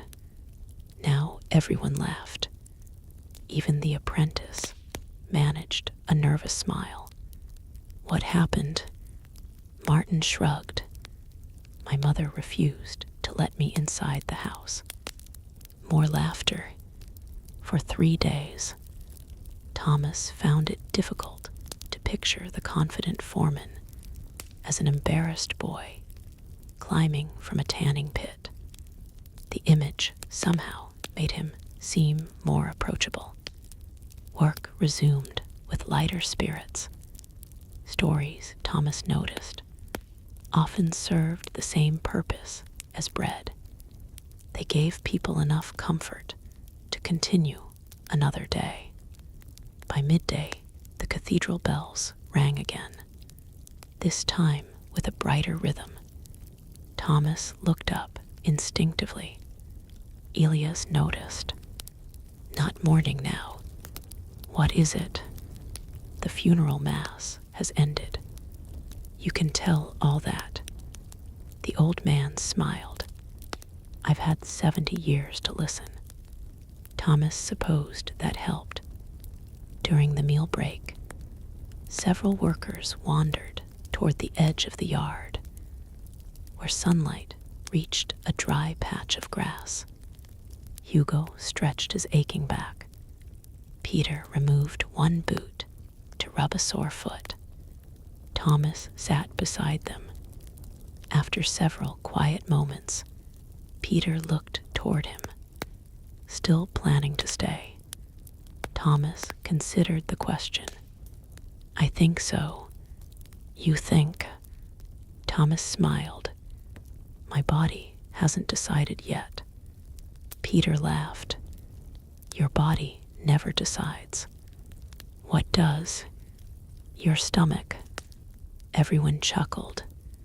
The truth required little explanation. Reliable work outweighed comfort for most medieval families. Hugo tore another piece of bread. My brother became a charcoal burner. Thomas looked interested. Hard work. Hugo stared at him as though the answer were obvious. He lived in the forest for weeks. Peter nodded. Mine worked in the salt marshes. Another worker joined the conversation. My uncle cleaned city drains. For several moments, everyone compared occupations. Each sounded miserable in its own unique fashion. Smoke, mud, cold, filth, heavy lifting, long hours, danger. Thomas realized something unexpected. The tannery did not stand alone. Medieval Europe contained countless difficult jobs, rarely mentioned by chroniclers interested in kings and battles. History depended just as much upon anonymous workers whose daily labor allowed everyone else to function. After lunch, Martin handed Thomas a new responsibility. You'll help Elia's inventory the finished stock. Thomas looked pleased. The task meant entering the largest storage building, where completed leather waited before being sold. Rows upon rows of neatly stacked hides filled the dim interior. The smell here differed from the working yard. Less decay, more dry leather, more wood, more earth. Sunlight entered through narrow openings high in the walls, creating golden beams filled with floating dust. Elias carried a wax tablet. Thomas carried a piece of charcoal. Together they counted 23 heavy cattle hides, 14 calf skins, 9 deer hides, bundles of leather straps, smaller pieces reserved for repairs. Nothing seemed especially exciting. Yet Thomas gradually understood that each stack represented weeks or months of careful labor. The workshop's entire future rested inside this quiet building. While counting, he noticed several shelves holding beautifully finished leather, unlike anything he had yet seen. Smooth, deep brown, almost glossy. What are these? Elias looked over. Cordovan. Thomas gently touched one piece. It felt remarkably soft. Where did it come from? Spain. Thomas's eyes widened. So far, the old craftsman nodded. Some things travel farther than people. He explained that merchants carried valuable goods across enormous distances, despite poor roads, unpredictable weather, and the constant risk of theft. Leather from distant workshops often reached towns whose inhabitants would never leave their own region. Thomas found the thought astonishing. A craftsman in Spain, a merchant crossing mountains, a buyer in northern Europe, all connected through ordinary commerce. The world suddenly seemed much larger than the village where he had been born. As they finished counting, voices outside the storage building grew louder. Not alarmed, excited, Thomas stepped toward the doorway. A rider had entered the yard at considerable speed. His horse breathed heavily. Dust covered both rider and saddle, despite the recent rain. He carried no goods, only urgency. Martin walked quickly to meet him. The messenger climbed down immediately and handed over a tightly rolled parchment. Martin read only the first few lines before looking sharply toward Elias. The old craftsman approached. Thomas could not hear every word. Only fragments carried across the yard. Southern road. Bridge washed away. Merchant caravan delayed. Elias frowned. How long? Martin lowered the parchment. If the message is accurate. He looked across the workshop toward the nearly full storage building. Perhaps longer than anyone expected. Martin remained silent for several moments after folding the parchment. The workers waited. No one interrupted. Experience had taught them that hurried explanations often created unnecessary worry. The messenger accepted a cup of water from Peter before leading his exhausted horse toward a shaded corner of the yard. Only then did Martin turn back toward everyone. The stone bridge over the River Aulne has collapsed. Several men exchanged concerned glances. Thomas had never seen the bridge, judging by the expressions around him. Everyone else knew exactly which one Martin meant. It carried the southern trade road, Hugo explained quietly. The busiest one. The busiest. Martin nodded. The merchant caravan bringing alum, oil, and several other supplies is stranded on the opposite side. Thomas recognized the word oil. He did not recognize alum. Elias noticed. A mineral. What do we use it for? Finishing certain leathers. The old craftsman smiled faintly. You'll learn that almost everything has its purpose. Thomas looked toward the storage sheds. So we simply wait. Martin answered before Elias could. We always wait. Then he corrected himself. No, we work while waiting. That, Thomas suspected, described much of medieval life. People waited for harvests, waited for spring, waited for travelers, waited for ships, waited for letters, waited for children to grow, waited for illness to pass. Very little happened immediately. The workshop resumed its rhythm, though conversations now drifted toward the bridge. Peter remembered crossing it as a young apprentice. Hugo claimed it had survived at least 3 floods before finally surrendering.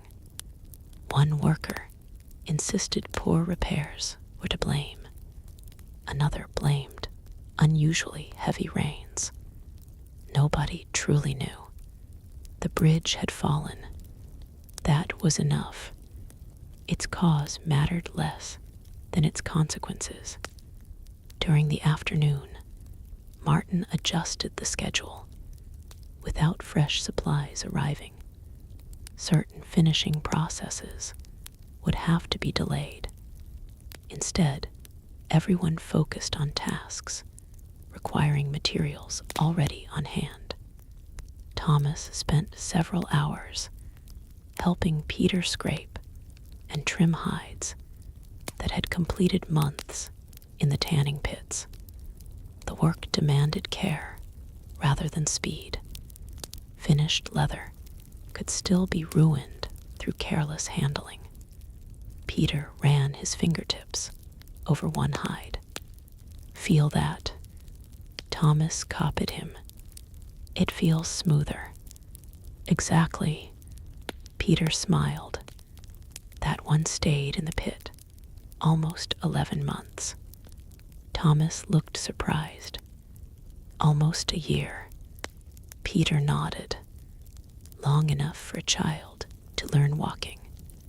The comparison made the passage of time suddenly feel much larger.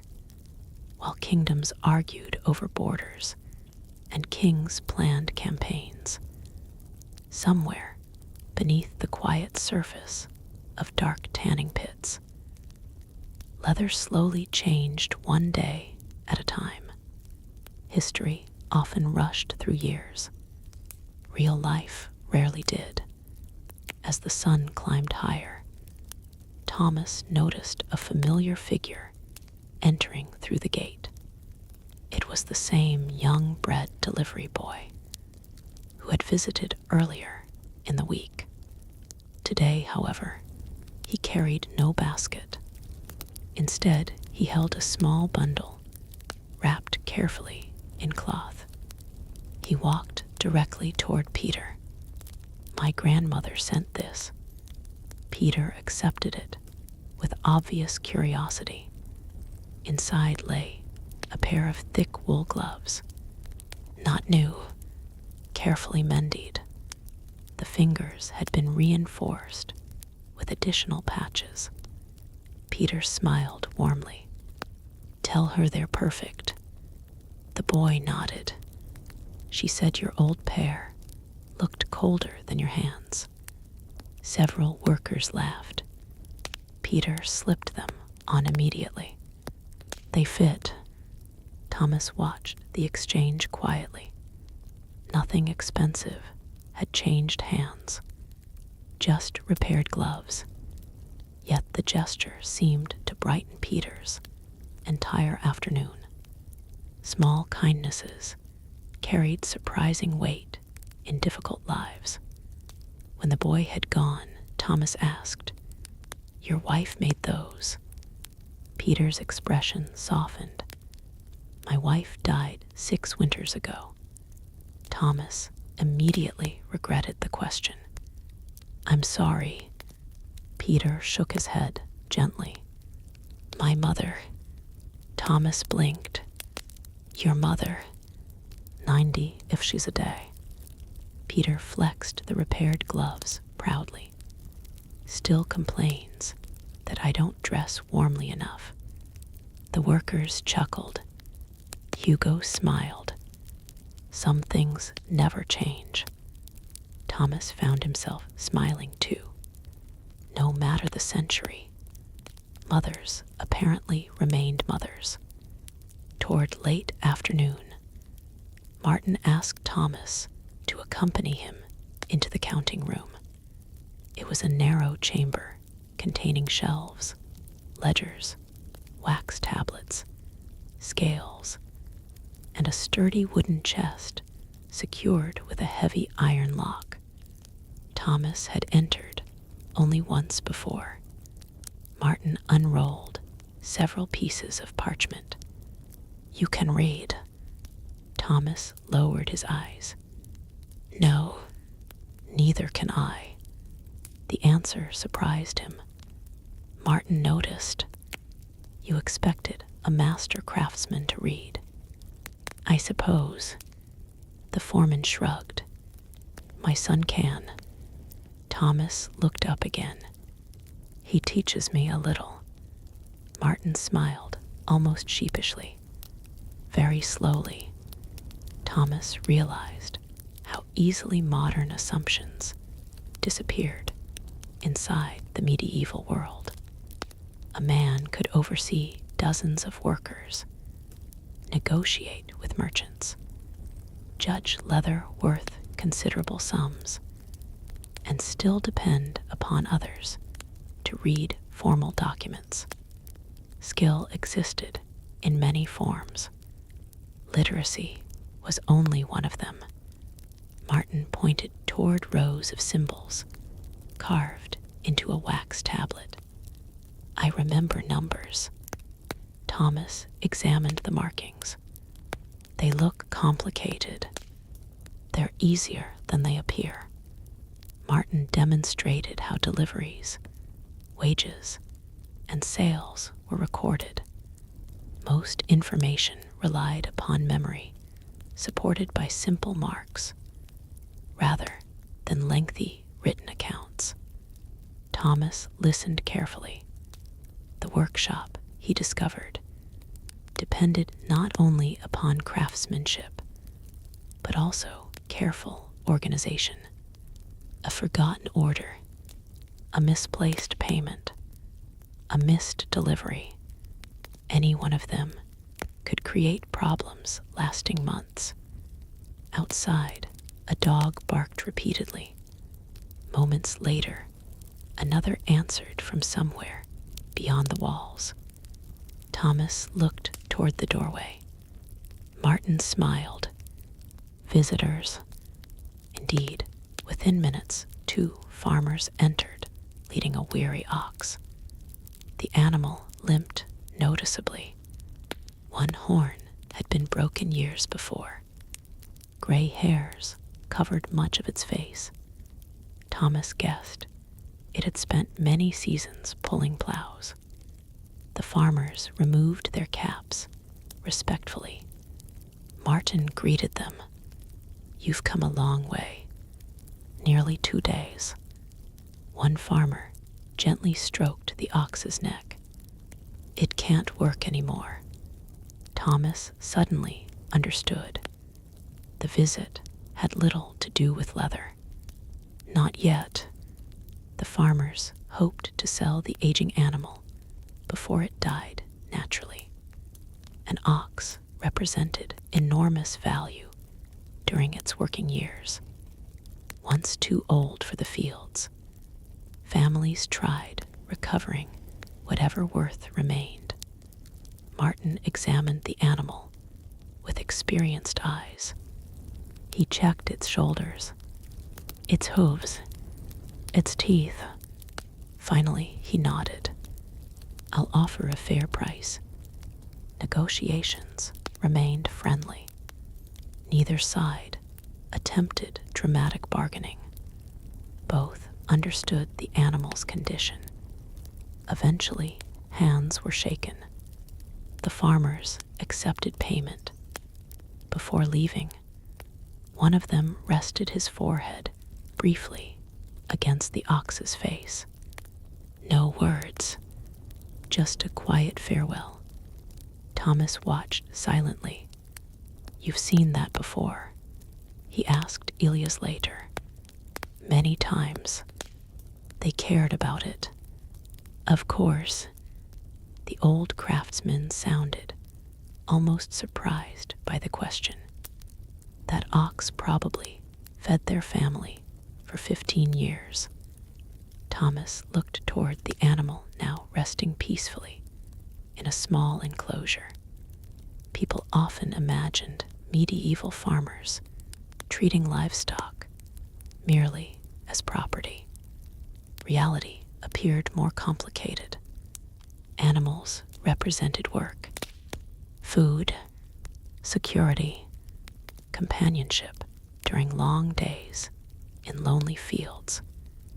Losing one could feel deeply personal, even when necessity demanded it.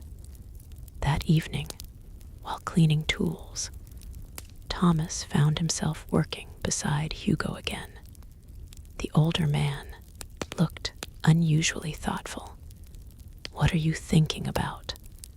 Hugo smiled faintly. "My father." Thomas laughed softly. Elias was thinking about his father yesterday. Must be the season.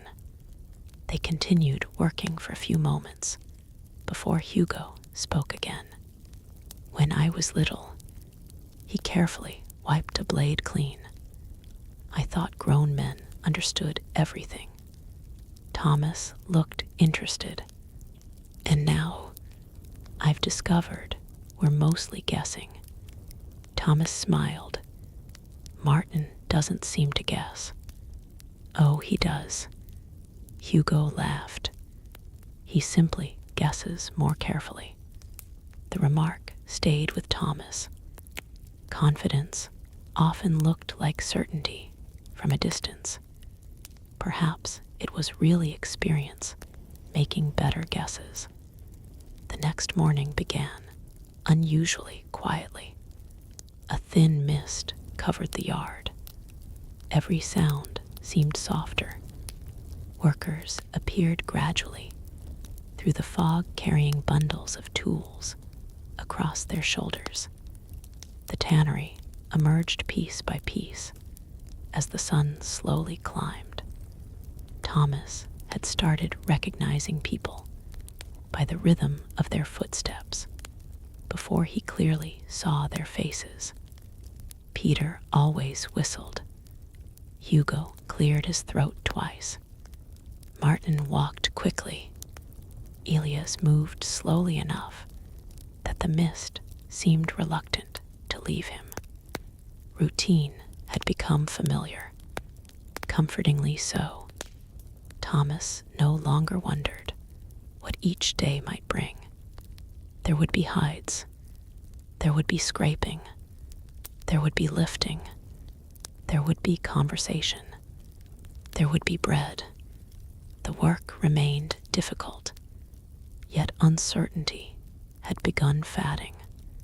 As he crossed the yard carrying fresh bark, Thomas suddenly realized something that surprised him. He had stopped noticing the smell. Not entirely. Strong odors still reached him whenever a new shipment arrived, but the constant background scent no longer demanded attention. His mind had quietly filed it away among ordinary things. He mentioned this discovery to Hugo. The older worker nodded knowingly. "I told you." "No." Thomas smiled. "You said I'd stop noticing." Hugo laughed. "And you were right." Peter overheard while passing. "Congratulations." Thomas looked puzzled. "For what?" Peter grinned. "Now you'll notice it everywhere else." Thomas frowned. "What do you mean?" "When you visit the market." Peter continued walking.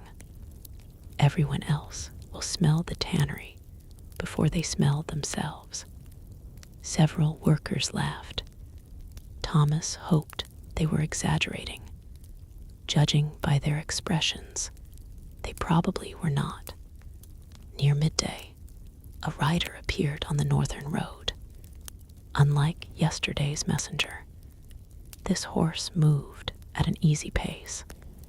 The rider carried no urgency, only a leather satchel hanging beside the saddle. Martin looked up from his work. "I know him." The man dismounted with a smile. Good news. Every worker seemed to relax immediately. What news? Martin asked. The merchants found another crossing. The bridge, still gone. The writer nodded. But ferrymen farther upstream are taking wagons across. Martin let out a slow breath. The caravan, delayed. The messenger smiled broadly. Not lost. Relief spread quietly through the workshop. The supplies would arrive. Perhaps late, but they would arrive. The invisible threads connecting distant villages, rivers, roads, and workshops had bent without breaking. Thomas watched Martin thank the messenger before returning to his work with renewed energy. Life, he realized, depended upon countless small pieces continuing to function. Roads, bridges, animals, weather, workers. Take away one, and the entire chain trembled. Then, just as everyone settled back into their familiar rhythm, another figure appeared at the gate. This visitor wore expensive clothing, trimmed with fine fur, despite the mild weather. His boots shone. A silver ring caught the sunlight as he removed one glove.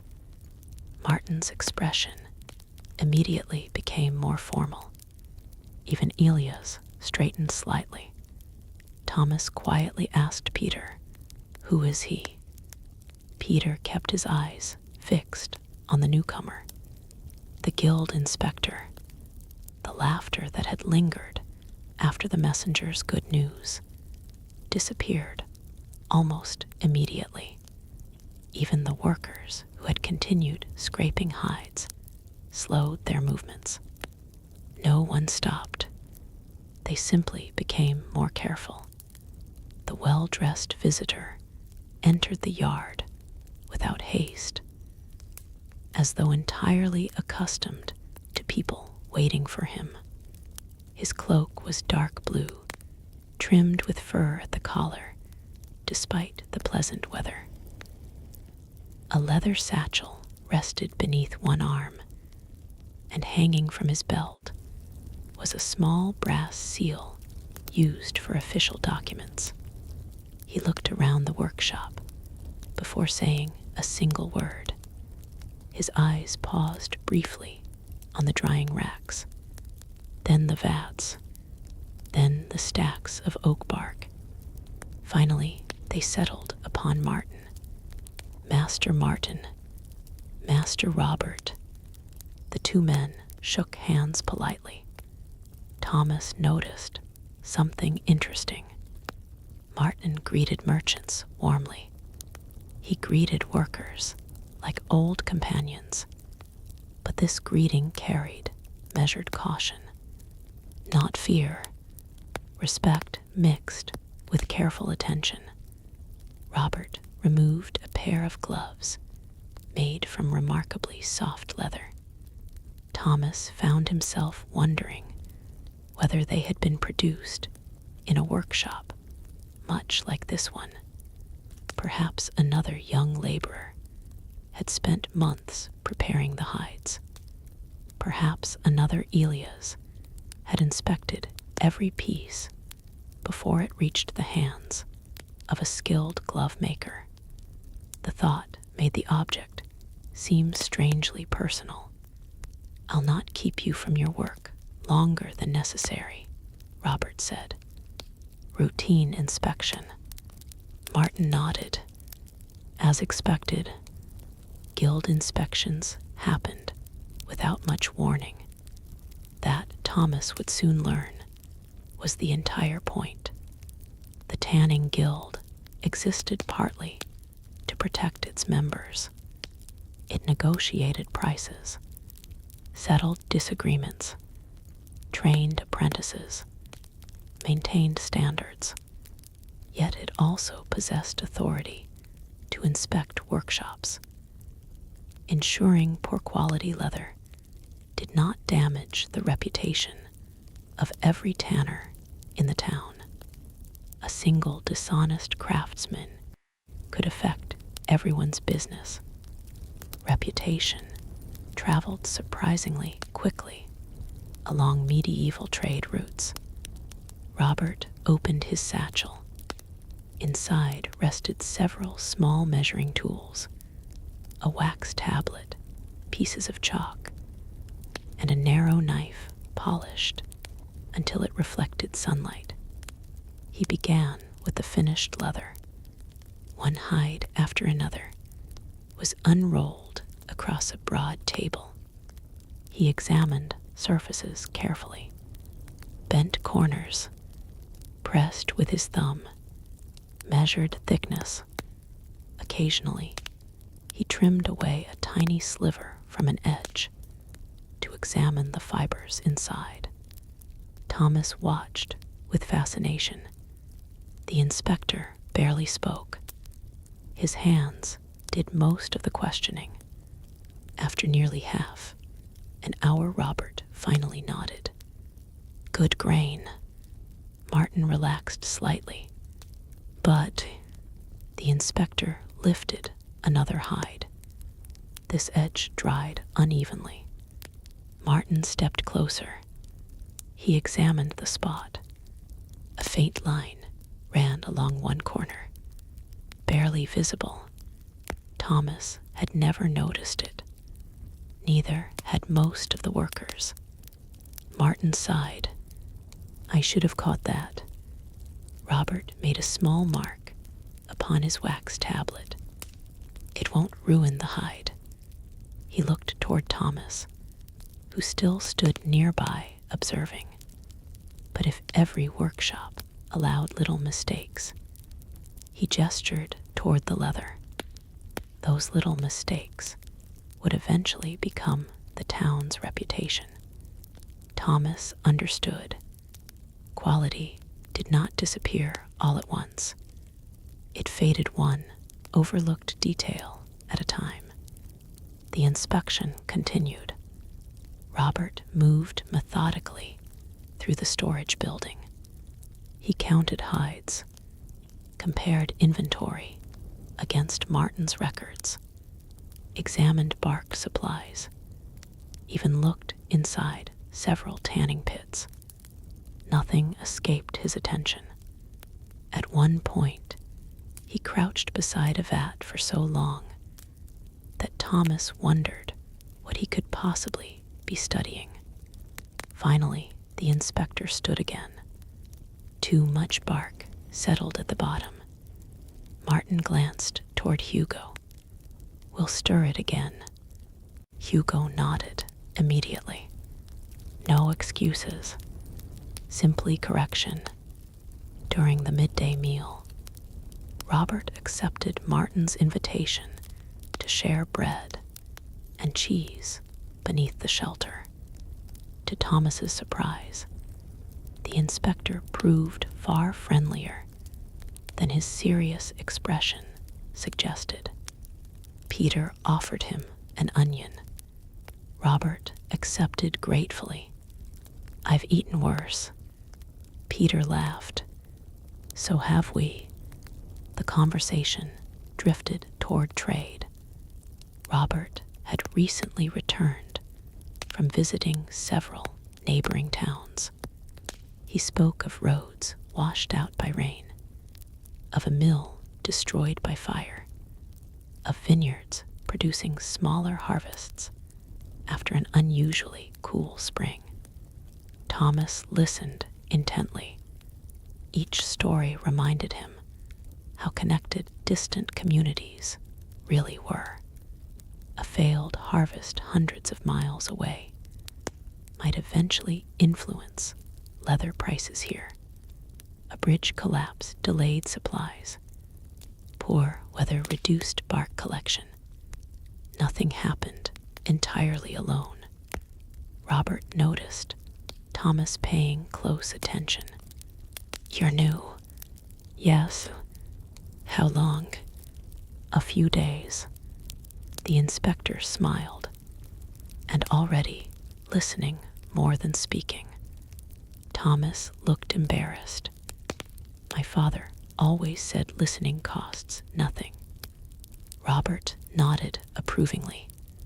A useful habit. He broke another piece of bread. Especially in this trade. Thomas gathered enough courage to ask a question. What exactly does the guild do? Several older workers smiled. Apparently, every newcomer eventually asked. Robert wiped his hands before answering. We protect the craft. From whom? Sometimes merchants. Peter chuckled. Often merchants. Laughter spread around the table. Robert continued smiling. Sometimes dishonest tanners. Martin nodded quietly. And sometimes ourselves. Thomas looked puzzled. Robert explained. If we become careless. He pointed toward the finished hides stacked nearby. Buyers lose confidence. If buyers lose confidence.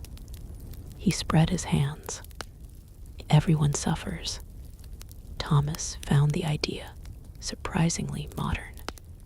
People often imagined medieval guilds as mysterious organizations filled with secret rituals. Much of their work, however, appeared remarkably practical. Maintain quality, protect reputation, train future craftsmen, resolve disputes. The afternoon inspection reached its final stage. Robert requested to see the apprentices' work. Only 2 official apprentices, currently trained at the Tannery. Both looked understandably nervous. Their hides lay beside those prepared by experienced workers. Without knowing which belonged to whom, Robert inspected every piece. Finally, he separated them into 2 piles. He pointed toward the larger. Acceptable, then toward the smaller. These require more practice. One apprentice lowered his eyes. Robert noticed there is no shame in learning. He picked up one imperfect hide. The shame comes only when someone stops trying. The young man nodded with renewed determination. Thomas quietly admired the inspector. His standards remained demanding. His manner remained fair. Late in the afternoon, Robert completed his notes. He pressed his brass seal into warm wax at the bottom of a parchment before handing it to Martin. Your workshop remains in good standing. Several workers smiled discreetly. Martin accepted the document with obvious relief. Thank you. Robert fastened his satchel once more. I'll likely return before winter. Peter groaned dramatically. We'll clean the place first. Robert laughed. Please don't. Everyone looked surprised. If it's cleaner than usual. He adjusted his gloves. I'll know you've hidden something. Even Martin laughed at that. The atmosphere relaxed completely. After the inspector departed, Peter watched him disappear through the gate. I still dislike inspections. Hugo nodded. So does everyone. Thomas asked, even when they go well. Especially then. Peter grinned. Now we have months to worry about the next one. As the workers returned to their tasks, Elias motioned Thomas toward one of the older drying sheds. Inside, hung several hides, unlike the others. Dark, exceptionally smooth, almost velvet-like in appearance. "What are these?" Thomas asked. "Goatskin." Elias gently brushed one surface. "For fine gloves." Thomas touched it carefully. It felt astonishingly soft. "I've never felt anything like this." The old craftsman smiled. "Most people haven't." He lifted another hide. "This one may become gloves, worn by a bishop." Then another, or the purse of a wealthy merchant. He looked toward Thomas. "They'll admire how soft it is. They'll never imagine where it began." Thomas nodded slowly. "Or who prepared it?" "Exactly." Silence settled between them. Outside, the ordinary sounds of the tannery continued. Scraping, hammering, voices. Somewhere a horse snorted impatiently. Elias finally spoke again. "People often think difficult work cannot also be skilled." Thomas considered that. "But it can. It often is." The old man smiled. "The unpleasantness hides the craftsmanship." Those words stayed with Thomas for the rest of the afternoon. He began noticing details previously overlooked. The precise angle of Peter's scraper, the careful timing Martin used when checking tanning pits, the way Hugo judged moisture simply by pressing 2 fingers against the leather. Years of experience revealed themselves through tiny movements invisible to outsiders. Toward evening, clouds gathered once more. Not storm clouds, high, pale clouds drifting lazily across the sky. The cooler air felt welcome after several warm days. Workers began carrying finished hides beneath covered shelters before dew could settle overnight. Thomas joined Hugo at the largest drying rack. Together they lowered one heavy side of cattle leather. As they carried it inside, Hugo suddenly stopped. "Look." Thomas followed his gaze. Perched upon the highest beam of the drying frame sat a small barn owl. Perfectly still, its round face watched the yard with calm curiosity. No one moved. The bird remained there for several long moments. Peter smiled quietly. "Haven't seen one here in years." Martin glanced upward. "Good hunter." The owl tilted its head, then, without the slightest sound, spread its wings and disappeared into the deepening evening. Thomas watched until it vanished beyond the rooftops. What was it hunting? "Mice," Elias answered. "There are always mice where grain and bark are stored." The old craftsman smiled faintly. "Even the owl has work to do." The workers chuckled softly. Another reminder that every creature seemed to possess its own place in the great rhythm of the medieval world. As darkness settled over the town, Martin dismissed everyone for the evening. Thomas left beside Hugo as usual. Their route carried them through the marketplace, now nearly empty except for a few merchants packing away unsold goods. A fish seller washed his stall. A potter covered his wares with cloth. 2 children chased one another around the town well until their mother called them home. Ordinary life continued with quiet persistence. Halfway across the square, Thomas noticed an unusual crowd gathered near the notice board outside the Guildhall. Men stood reading or listening, while others read aloud a freshly posted announcement. "What is it?" Thomas asked. Hugo squinted toward the parchment. "I can't see from here." Peter, walking a little ahead, approached the crowd first. He remained there longer than expected. When he finally returned, his expression had changed. "What does it say?" Hugo asked. Peter drew a slow breath. "The king's officers are coming." Thomas looked from one face to another. "For what?" Peter glanced toward the Tannery road behind them. "They're collecting a new tax." Silence settled between the three men. Not because taxes were unusual. They were not. But because everyone knew what new taxes usually meant.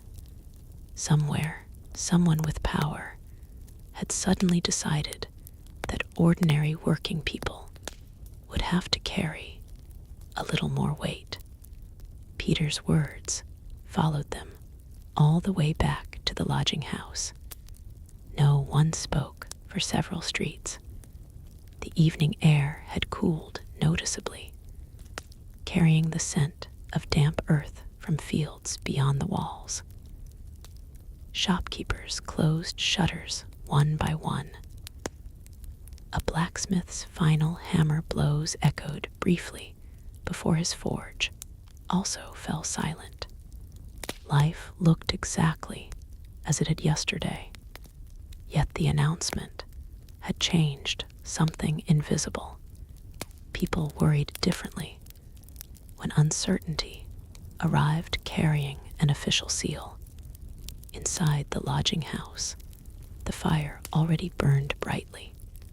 Travelers filled most of the benches.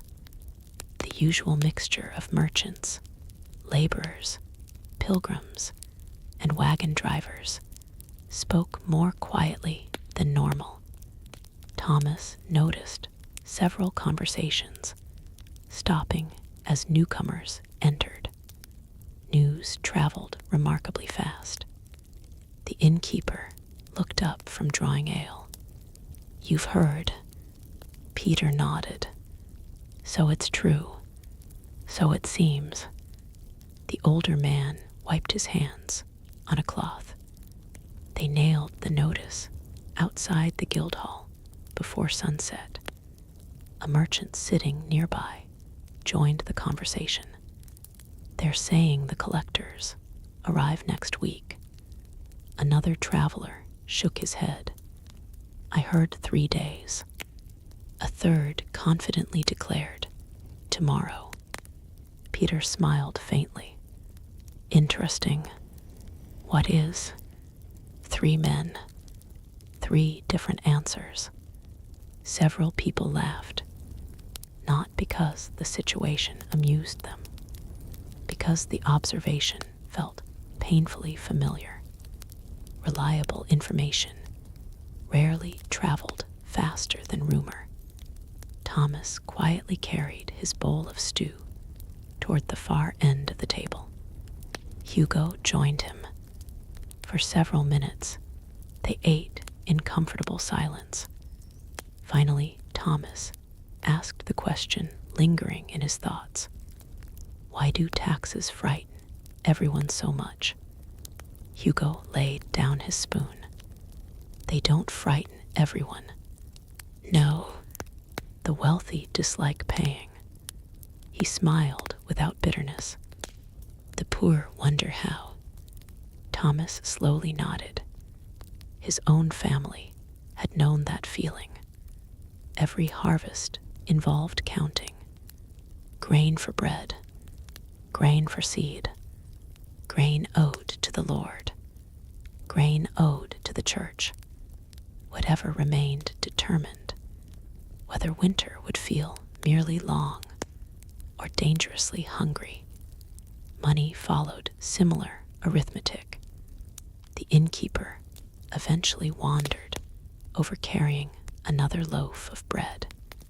He placed it in the center of the table. On the house, Peter looked pleasantly surprised, celebrating the new tax. The innkeeper snorted. "I'm celebrating tonight." He tore off a piece for himself. "Tomorrow can wait until tomorrow." Thomas liked that answer. There seemed wisdom in refusing to surrender today's small comforts to tomorrow's uncertain troubles. The following morning dawned bright and unusually warm. Mist rose gently from the nearby stream before disappearing beneath the first sunlight. At the tannery, Martin had already begun assigning work. "Thomas, yes, you'll help Elias with the bark." The young laborer nodded. Fresh supplies of oak bark required sorting according to size and dryness. The work proved less physically demanding than hauling soaked hides, though it still filled clothing with fine brown dust. As they worked, Elias split larger pieces, using a short hatchet worn smooth through decades of use. Thomas stacked them neatly beneath the shelter. After some time, he asked quietly, "Were taxes always like this?" The old craftsman smiled. "You mean unpopular?" Thomas laughed. "Yes, I've yet to meet one that people welcomed." He paused to examine another strip of bark. Kings require soldiers. Castles need repairs. Roads crumble. Churches are built. He shrugged gently. Someone always pays. Thomas considered that. It just isn't pleasant. "No," Elias smiled. "Neither is tanning." The comparison made Thomas grin. A short while later, 2 carts arrived carrying oak logs from a nearby woodland. The drivers greeted Martin cheerfully. Unlike the worried conversations of the previous evening, these men spoke only of forests, weather, and stubborn horses. Thomas found their ordinary concerns strangely comforting. The world had not stopped. Trees continued growing. Logs still arrived. Leather still required bark. One cart driver climbed down slowly, rubbing his lower back. Peter noticed. "Long journey." "Not especially." The driver stretched carefully. "I'm simply becoming my father." Peter laughed. "How old?" 38. Several workers smiled knowingly. The driver sighed dramatically. "When I was 20, he patted the wagon wheel. I could unload this cart before breakfast. And now I complain before breakfast." Even Martin laughed. Thomas noticed something about these conversations. Nobody pretended work felt easy. Complaining, when done with humor, seemed almost another tool of the trade. It lightened loads that could not actually be made lighter. By midday, the workshop had settled into its familiar rhythm. Thomas found himself carrying bark alongside one of the younger apprentices. The boy, whose name was Stephen, looked no older than 15. He had worked at the tannery almost a year. "Does it ever get easier?" Thomas asked. Stephen thought for a moment. The work. Yes. No. Thomas looked surprised. You become stronger. He adjusted the bundle upon his shoulder. The work stays the same. That answer somehow sounded more honest than promises of eventual comfort. Strength changed. Tasks did not. While stacking bark inside the storage shed, Thomas noticed several tiny holes scattered across the floor. He pointed them out. Mice. Stephen nodded. Plenty. What do they eat? Bark if they're desperate. He grinned. They prefer grain. Thomas remembered the owl from yesterday evening. Perhaps it had chosen the workshop wisely after all. During the midday meal, Martin spread a rough map across the table. Not a detailed map, merely a simple sketch scratched onto parchment, showing nearby roads, villages, and rivers. The workers gathered around. Thomas leaned closer. The bridge is here. Martin pointed toward a narrow line crossing the river. And the ferry, farther north, nearly half a day's additional travel. Peter whistled softly. No wonder the merchants are delayed. Martin nodded. Every wagon must make the journey. Thomas studied the sketch with fascination. He had rarely seen maps before. Most ordinary people understood geography through memory rather than drawings. Roads existed because people walked them, fields because families farmed them. Maps remained unusual objects outside monasteries, noble households, and experienced merchants. After lunch, Elias asked Thomas to accompany him beyond the tannery walls. We need more willow branches. Thomas welcomed the change. It would be his first task outside the workshop since arriving. Together, they followed a narrow path leading toward the stream. The countryside felt wonderfully quiet after days, surrounded by scraping tools and constant conversation. Grass bent gently beneath the breeze. Dragonflies skimmed the water. Somewhere distant, a shepherd called to his flock. Thomas breathed deeply. The air smelled astonishingly clean. Elias noticed. You appreciate it more now. I do. The old craftsman smiled. So did I. They reached a cluster of willow trees, leaning over the stream. Elias selected long, flexible branches used for tying bundles and repairing drying racks. Thomas cut them carefully with a small knife. For several peaceful minutes, neither spoke. Then Elias suddenly pointed toward the water. Look, a kingfisher flashed across the stream. Its brilliant blue feathers caught the sunlight before disappearing beneath overhanging branches. Thomas stared. I've never seen one so close. They're fast. The old craftsman nodded. And patient. He watched the place where the bird had vanished. They'll wait perfectly still. For how long? As long as necessary. Thomas smiled. Like leather. Elias laughed quietly. You really are learning. They gathered the final bundle before beginning the walk back. Halfway to town, they encountered an elderly shepherd resting beside the road. His flock grazed peacefully nearby.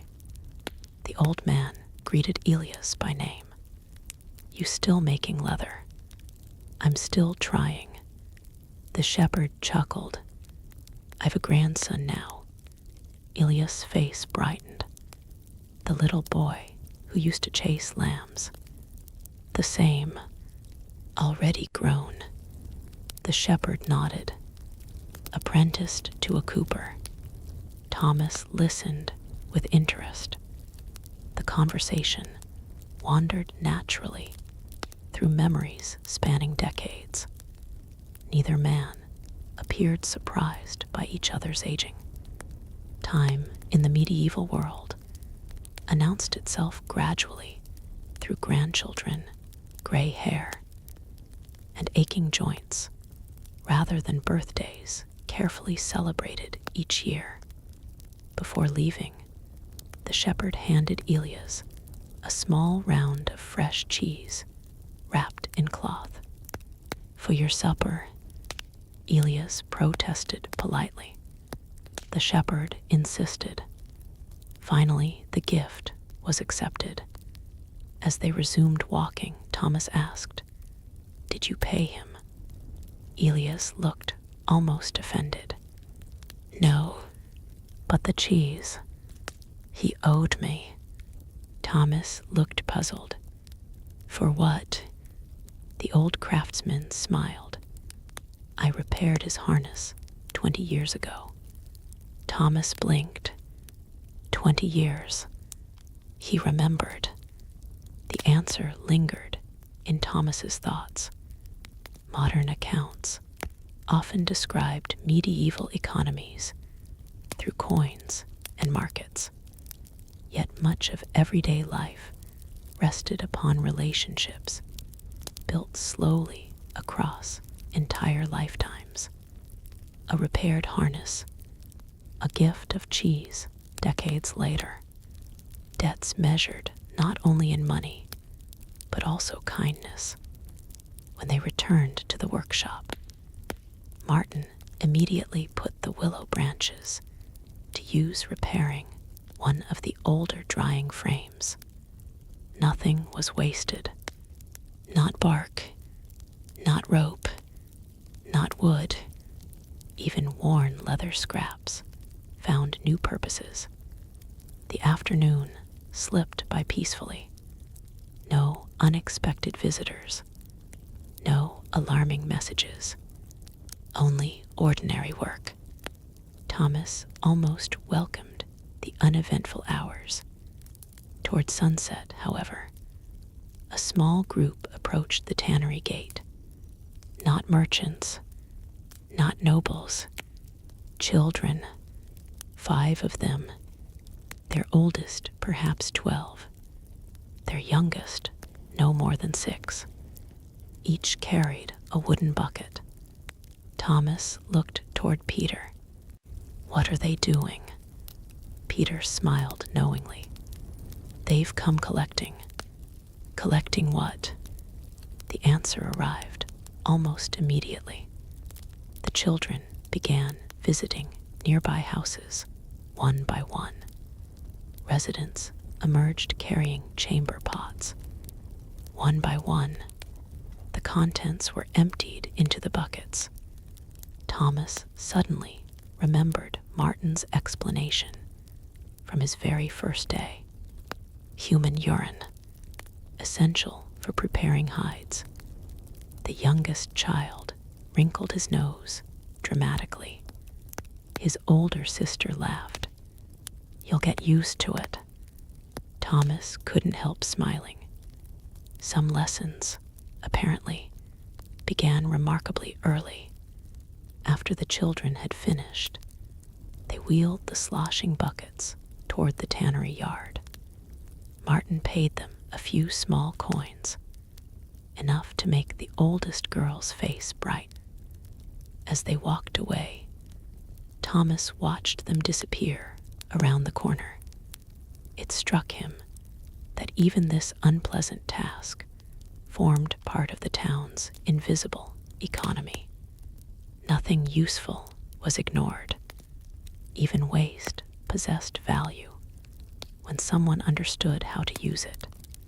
Just as the sun slipped below the horizon, the sound of distant hoofbeats echoed along the southern road. Everyone looked up almost instinctively. Martin shaded his eyes. A line of wagons slowly emerged in the fading light. Not one, not two, nearly a dozen. Canvas covered, mud-stained, moving at a steady pace after what was clearly a difficult journey. Hugo smiled first. The caravan. Martin nodded with visible relief. They finally made it. Yet as the wagons rolled closer, Thomas noticed something unexpected. One wagon leaned badly to one side. Another lacked an entire wheel, replaced temporarily by a rough wooden disc. Several horses carried fresh cuts across their shoulders, whatever delay the collapsed bridge had caused. The detour had clearly demanded far more than extra time. The first wagon entered the tannery yard just as the last glow of daylight disappeared beyond the western hills. Its wheels creaked with a sound that seemed almost relieved to have reached their destination. The horses lowered their heads, breathing heavily after days spent pulling enormous loads across muddy roads and unfamiliar crossings. Mud coated nearly everything. Canvas covers were stained with rain. Leather harnesses showed fresh repairs made somewhere along the journey. The caravan had arrived, but it had clearly earned every mile. Martin stepped forward before the lead driver had even climbed down. "You took your time." The driver laughed through obvious exhaustion. "We discovered the river had no interest in our schedule." Several workers smiled. The man accepted a cup of water before continuing. The ferry could carry only one wagon at a time. Peter whistled softly. 12 wagons, 12 wagons, and horses, and oxen. The driver rubbed his stiff shoulders. It took nearly 2 full days simply to cross. Thomas imagined the long line waiting patiently beside the river. No shouting, no engines, no quick solution. Just people, animals, wagons, and time. The medieval world possessed many virtues. Speed was rarely one of them. Lanterns were lit throughout the yard as unloading began. Bundles of alum, barrels of oil, ropes, iron fittings, smaller tools wrapped carefully in wool cloth. Each item was checked against Martin's records. Nothing could be misplaced. Everything had traveled too far and cost too much. Thomas joined Hugo in carrying one heavy barrel into the storage shed. "What is this?" "Fish oil." Thomas wrinkled his nose. "It smells almost worse than the tannery." Hugo laughed. "Give it a week." "I'd rather not." The older worker grinned. "You won't have much choice." One by one, the wagons grew lighter. The storage rooms grew fuller. Relief spread quietly through the workshop. Not excitement. Relief. Enough supplies now stood ready to carry the tannery toward winter. When the final crate had been stacked safely inside, Martin gathered everyone beneath the largest shelter. Lantern light flickered across tired faces. "I won't keep you long." The workers waited. "You've all worked hard." A brief pause, especially this past week. He looked around at each familiar face. The bridge collapsed. The caravan disappeared. "We worried, but we kept working." Several men nodded quietly. Martin reached into the wooden chest kept inside the counting room. He returned carrying a small cloth pouch. "There isn't enough for celebration." Peter smiled. "There never is." Soft laughter followed. Martin opened the pouch. Several small silver coins caught the lantern light. Still, he handed one to Peter, another to Hugo, another to Elias.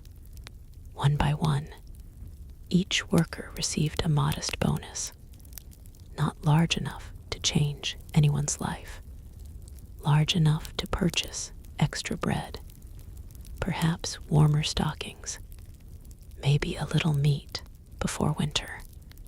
When Martin finally reached Thomas, he hesitated. "You've only been here a short time." Thomas nodded. "I know."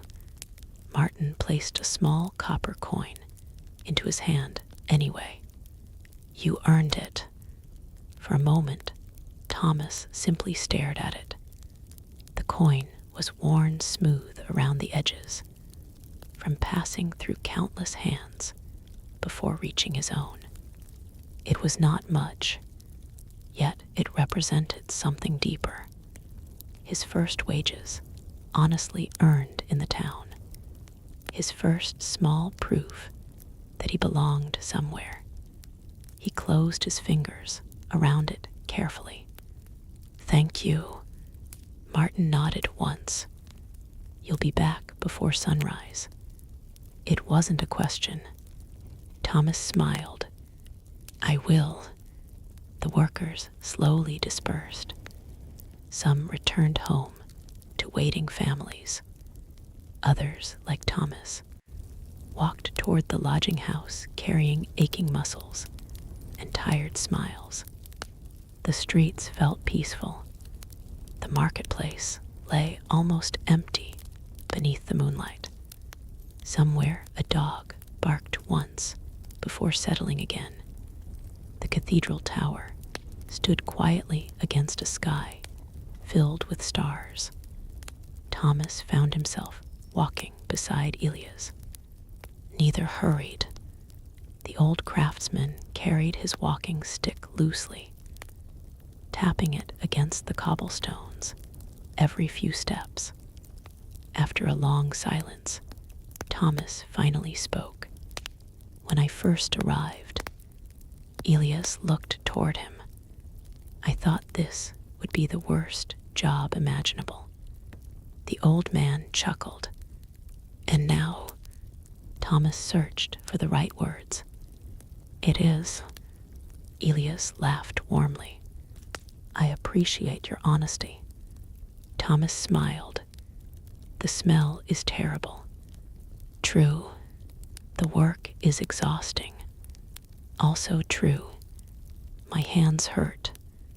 They always will." Thomas looked toward the cathedral, rising above the sleeping town. "But," Elias waited. "I think I understand it now." The old craftsman said nothing. Thomas continued. "People wear boots without thinking. They open books. They saddle horses. They fasten belts. They close doors with leather hinges. They carry water in leather buckets. They travel with leather bags." He looked down at his own roughened hands. "They never see the people who made those things possible." Elias' gentle smile returned. "No, they usually don't." They reached the narrow bridge, crossing the little stream beside the Tannery. Moonlight shimmered softly upon the water. For a few moments, both men simply watched it flow. Then Elias spoke. History remembers kings. Thomas nodded. It remembers battles. Another nod. It remembers great cathedrals. The old man rested both hands upon the top of his walking stick. But every king wore boots. Every soldier carried straps. Every monastery owned books. Every cathedral used leather. He looked toward the quiet workshop behind them. Someone had to make all of it. Thomas followed his gaze. Lanterns still glowed faintly inside the storage building, where the newly arrived supplies had been stacked. Tomorrow morning, the work would begin again. Scraping, lifting, waiting, learning. The rhythm would continue exactly as it had yesterday, exactly as it likely would tomorrow, exactly as it had for generations before either of them had been born. They resumed walking. Just before reaching the lodging house, Thomas paused. He reached into his pocket and took out the small copper coin Martin had given him. For a moment, he simply held it beneath the moonlight. He thought about his parents far away in the village, his father placing a tiny bundle of food into his hands, his mother trying not to cry. He hoped that someday they might hear he had found honest work, not comfortable work, not glorious work, honest work. Sometimes, in the medieval world, that was enough. As Thomas stepped inside the lodging house and closed the heavy wooden door behind him, another ordinary day quietly disappeared into history. No chronicler would write about it. No monk would illuminate it in gold. No nobleman would sing songs about the men who spent their lives standing beside foul-smelling pits, patiently turning fragile hides into leather that held an entire civilization together. Yet without them, medieval Europe would have looked very different indeed. And perhaps that's one of the quietest lessons history has to offer. The loudest names are not always the most important ones. Thank you for joining me on tonight's slow journey through one of medieval Europe's hardest and least celebrated occupations. If you found this story relaxing, I'd truly appreciate it if you subscribed for more long, peaceful historical journeys designed to help you unwind and drift off to sleep. And before you go, let me know in the comments, which medieval job do you think would have been the hardest to endure? Until our next journey, sleep well, and I'll see you in the next chapter of history.